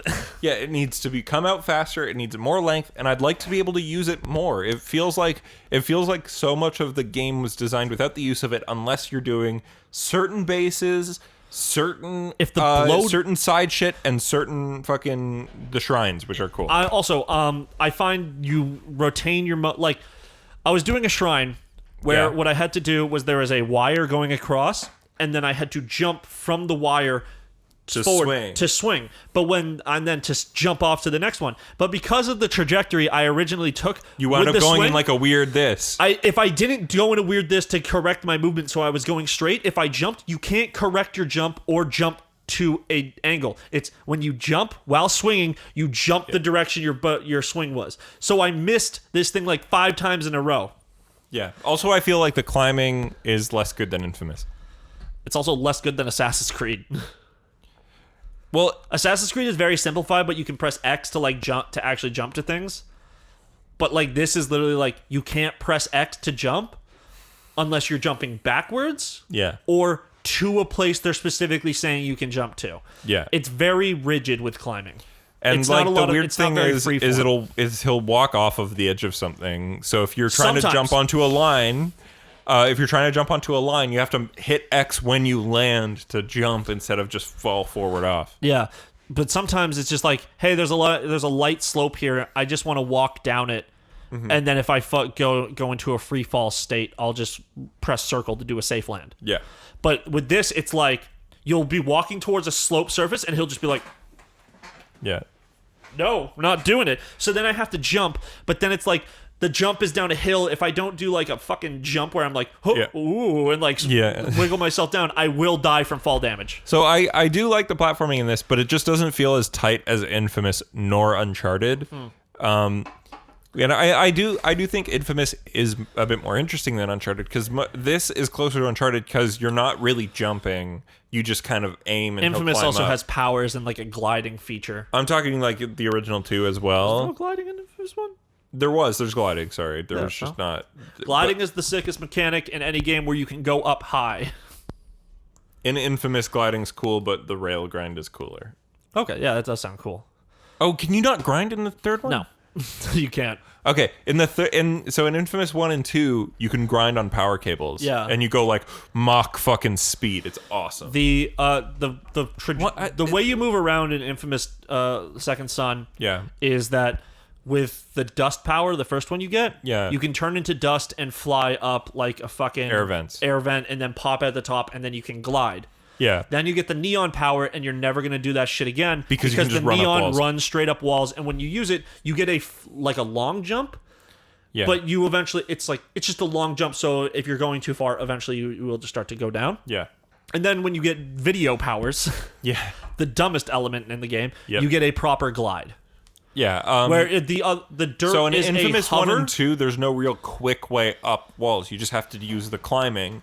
But I'm sure there was ways to make it go faster as time went on. Well, no, but the climbing fun. Like it's Okay, yeah, it's fine. you jump, you keep pressing X button, but everything's modeled, so you're like you can get up the tallest building you want. You just have to find the handholds, but it's like still pretty simple. One thing that I would say Assassin's Creed like Odyssey has over this game Yeah, is that in Odyssey you can literally just run at a wall and start climbing it. yeah, but I don't like that about Assassin's Creed. I want No, not like there's no handholds. Like if you come up on a rock face, yeah.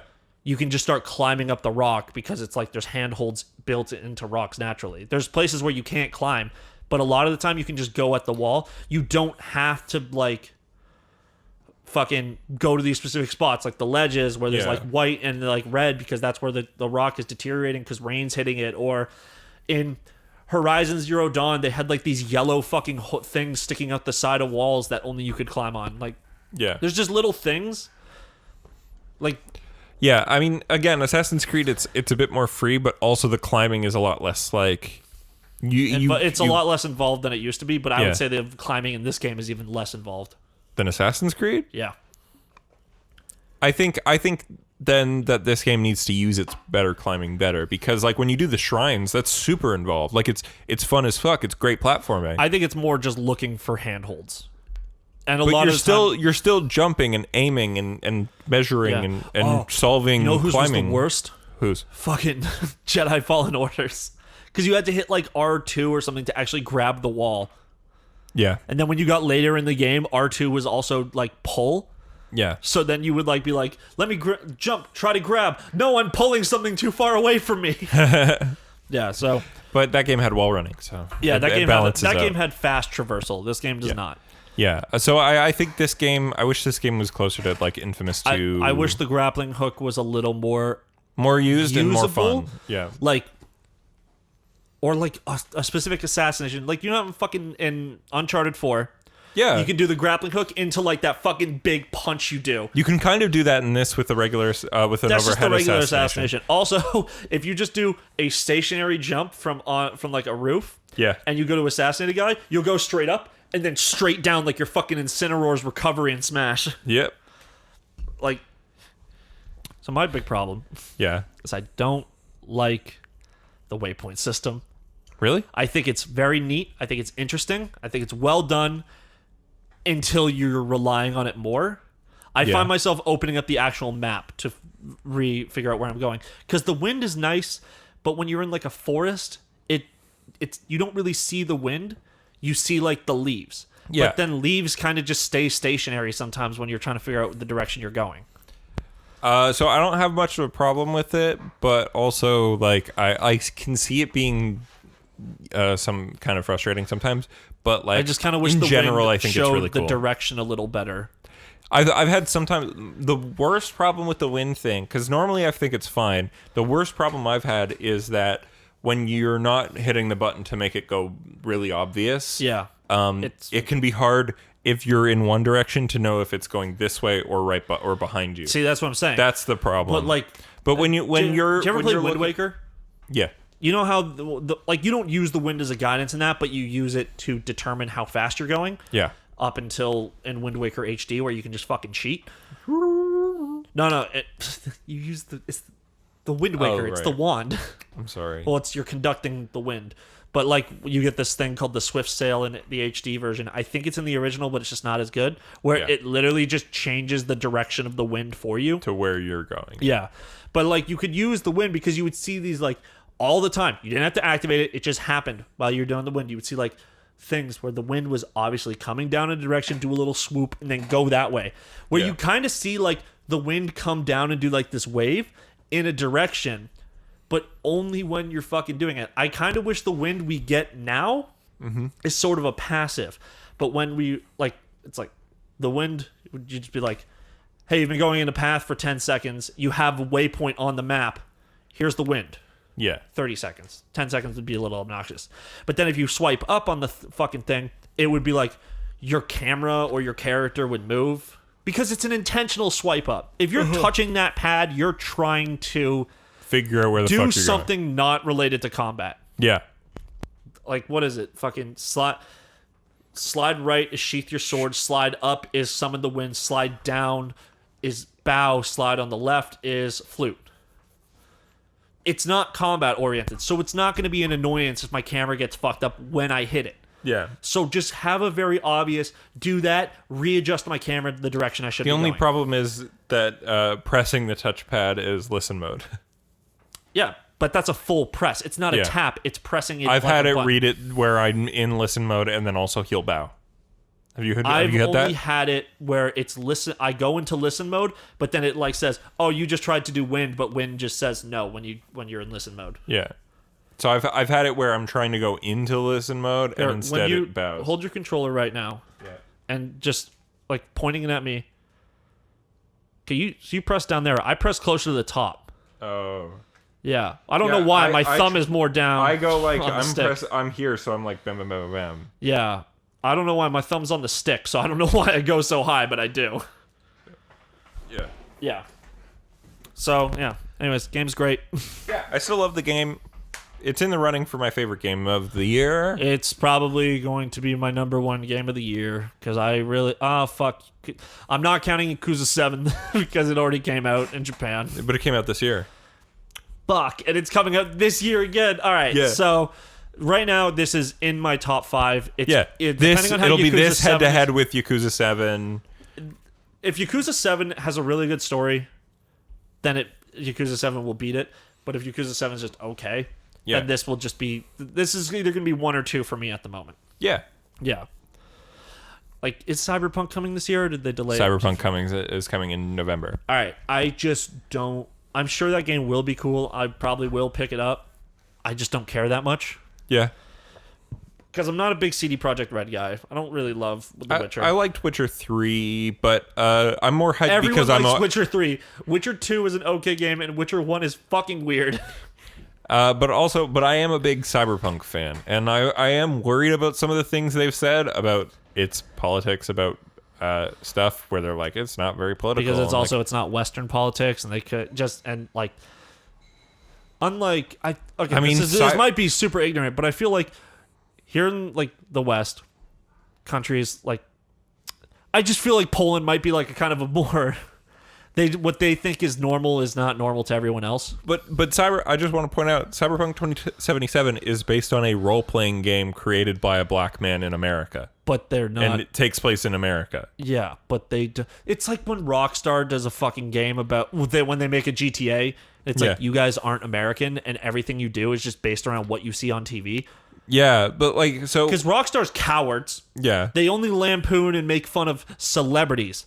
Yeah. Politicians, the only politician joke they make in GTA 5 is the fact that there is a famous person, like a former TV movie actor, whatever the fuck, Yeah. running to be governor of San Andreas. Mm-hmm. But that's an old joke at this It's point. an Arnold Schwarzenegger bit. That's an Arnold Schwarzenegger. That's also, Ronald Reagan. Yeah. Yeah. Like, but that's an old bit. It's Yeah. not funny anymore.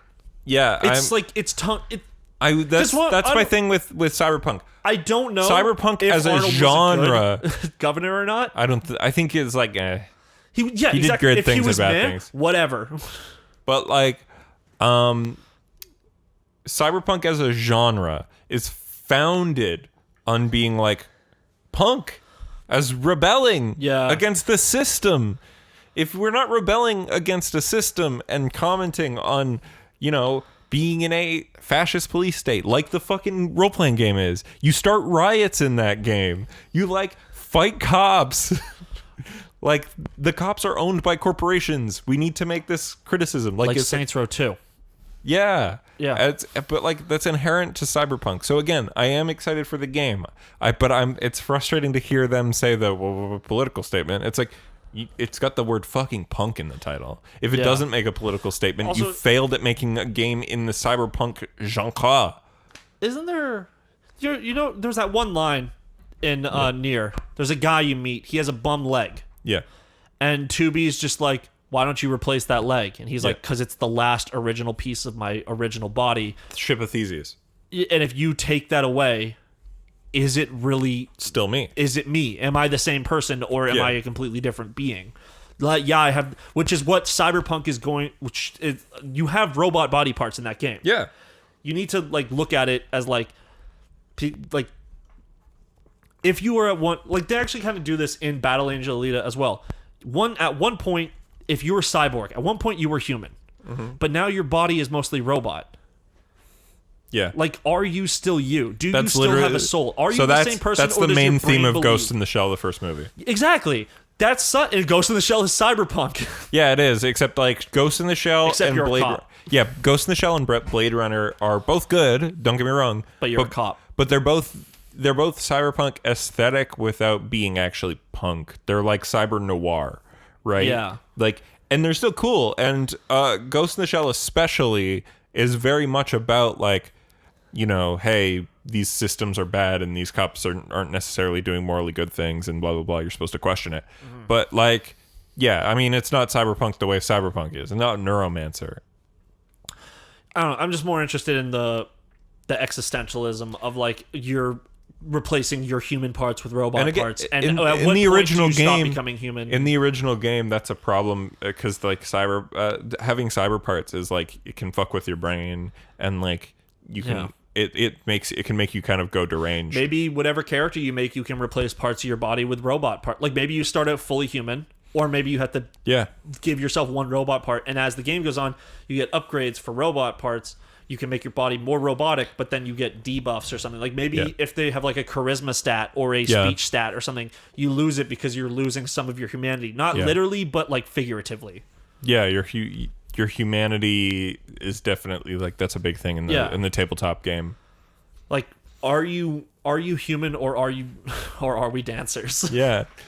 But again, like I am hyped for the game because they've shown some stuff that is very like, you know, subversive in some ways. But yeah, it's gonna really piss me off if it's like watered down and it's not. It doesn't live up to the name. Don't pussyfoot around this shit. Just Again, go for it. You've decided to make a game with the word punk in the title. You better be punk. Yeah, you've decided to make a game that people want to play. Yeah.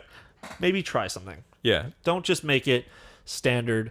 Ooh, the government bad. Why government bad? Because they were mean to us. No, it should be government bad because they were mean to us, but also they are pushing us down and maintain belittling us systems and of oppression. maintaining a status quo for the rich Christian white people. Yeah. Like Infamous 2. Yeah, or X-Men.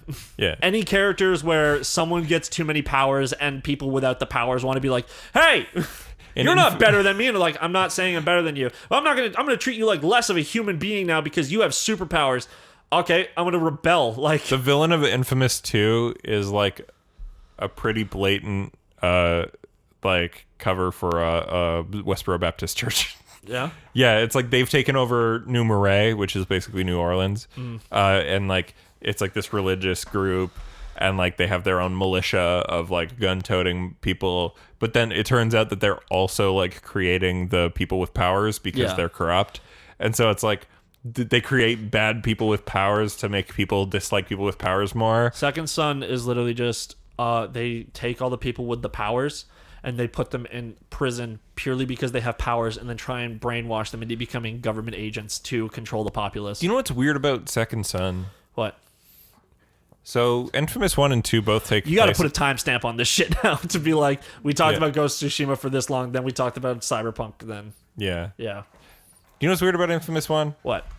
Wait, I thought you were going to say Infamous Second Son. Or sorry, Infamous Second Son. Yeah. Is that Infamous 1 and 2 take place in fake cities, right? Oh, and then Infamous Second Son takes place in Seattle. Yeah, so it's like Empire City, New Marais, Seattle, and then Infamous 1 and 2 are both like kind of comic booky, and certain cutscenes are in comic books. Yeah.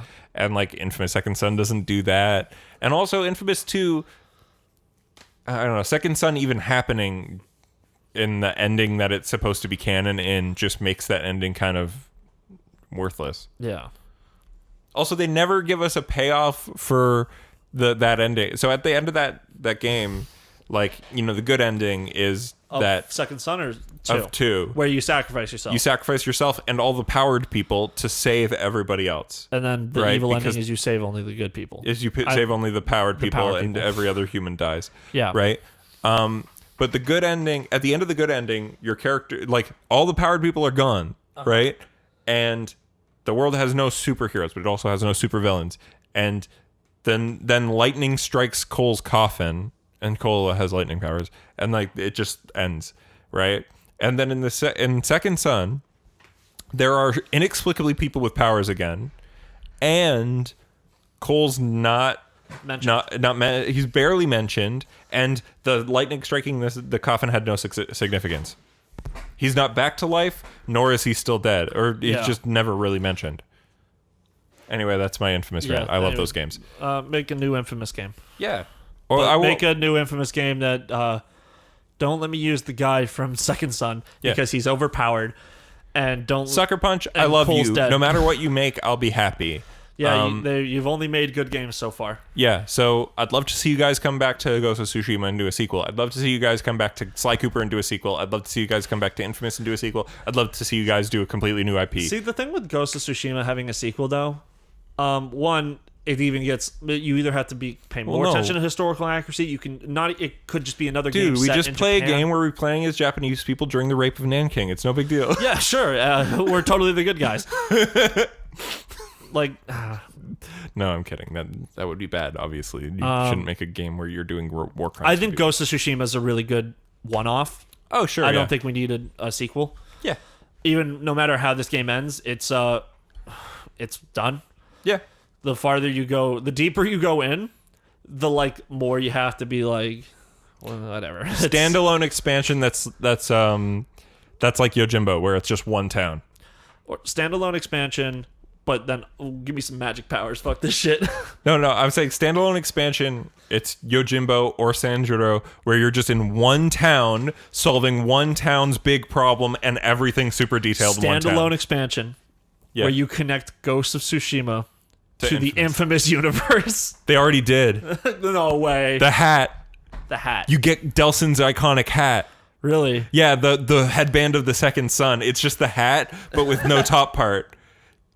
It's a fucking item you can get. I have it. Nice. That's funny. Yeah. This is a piece of clothing from a warrior from a different time and place. You can also get a Sly Cooper outfit. Oh, that's the achievement. Yeah. The outfit Cooper of the Clan cosplayer. Yeah. Yeah, that's funny. Yes. Yeah. Anyways, let's let's call it here. It's been a long one, but also I think a lot of it's going to get cut. Yeah, because the part that got cut was Nathan's mom and aunt came down and just hung out for a bit. Yeah, we just talked to them about how they're going to renovate the kitchen, and I think that's dumb because the kitchen's already very nice. Cool. All right. If you like this podcast, you should subscribe or whatever. We're on everything. We're on fucking everything. Just Google us. YouTube.com/N8S Comedies, where you find us on YouTube. And if you want to follow me on the social meds, so twitter.com or whatever, on Twitter at the Media Hole, on TikTok at the Media Hole, on twitch.tv/the Media Hole, and finally, my Tumblr is whenyourballs.get stuck to your leg.tumblr.com. And if you want to find Change your name. And if you want to find Ian on the internet, he's at StrugglesV on practically everything. Yeah, join me for all my One Piece content. Almost forgot this week. God damn it, Ian. I thought I had you. No, I'm sure you don't even think about that till I mention it. No, I do every week. Anyway, thanks so much for listening. See you next time.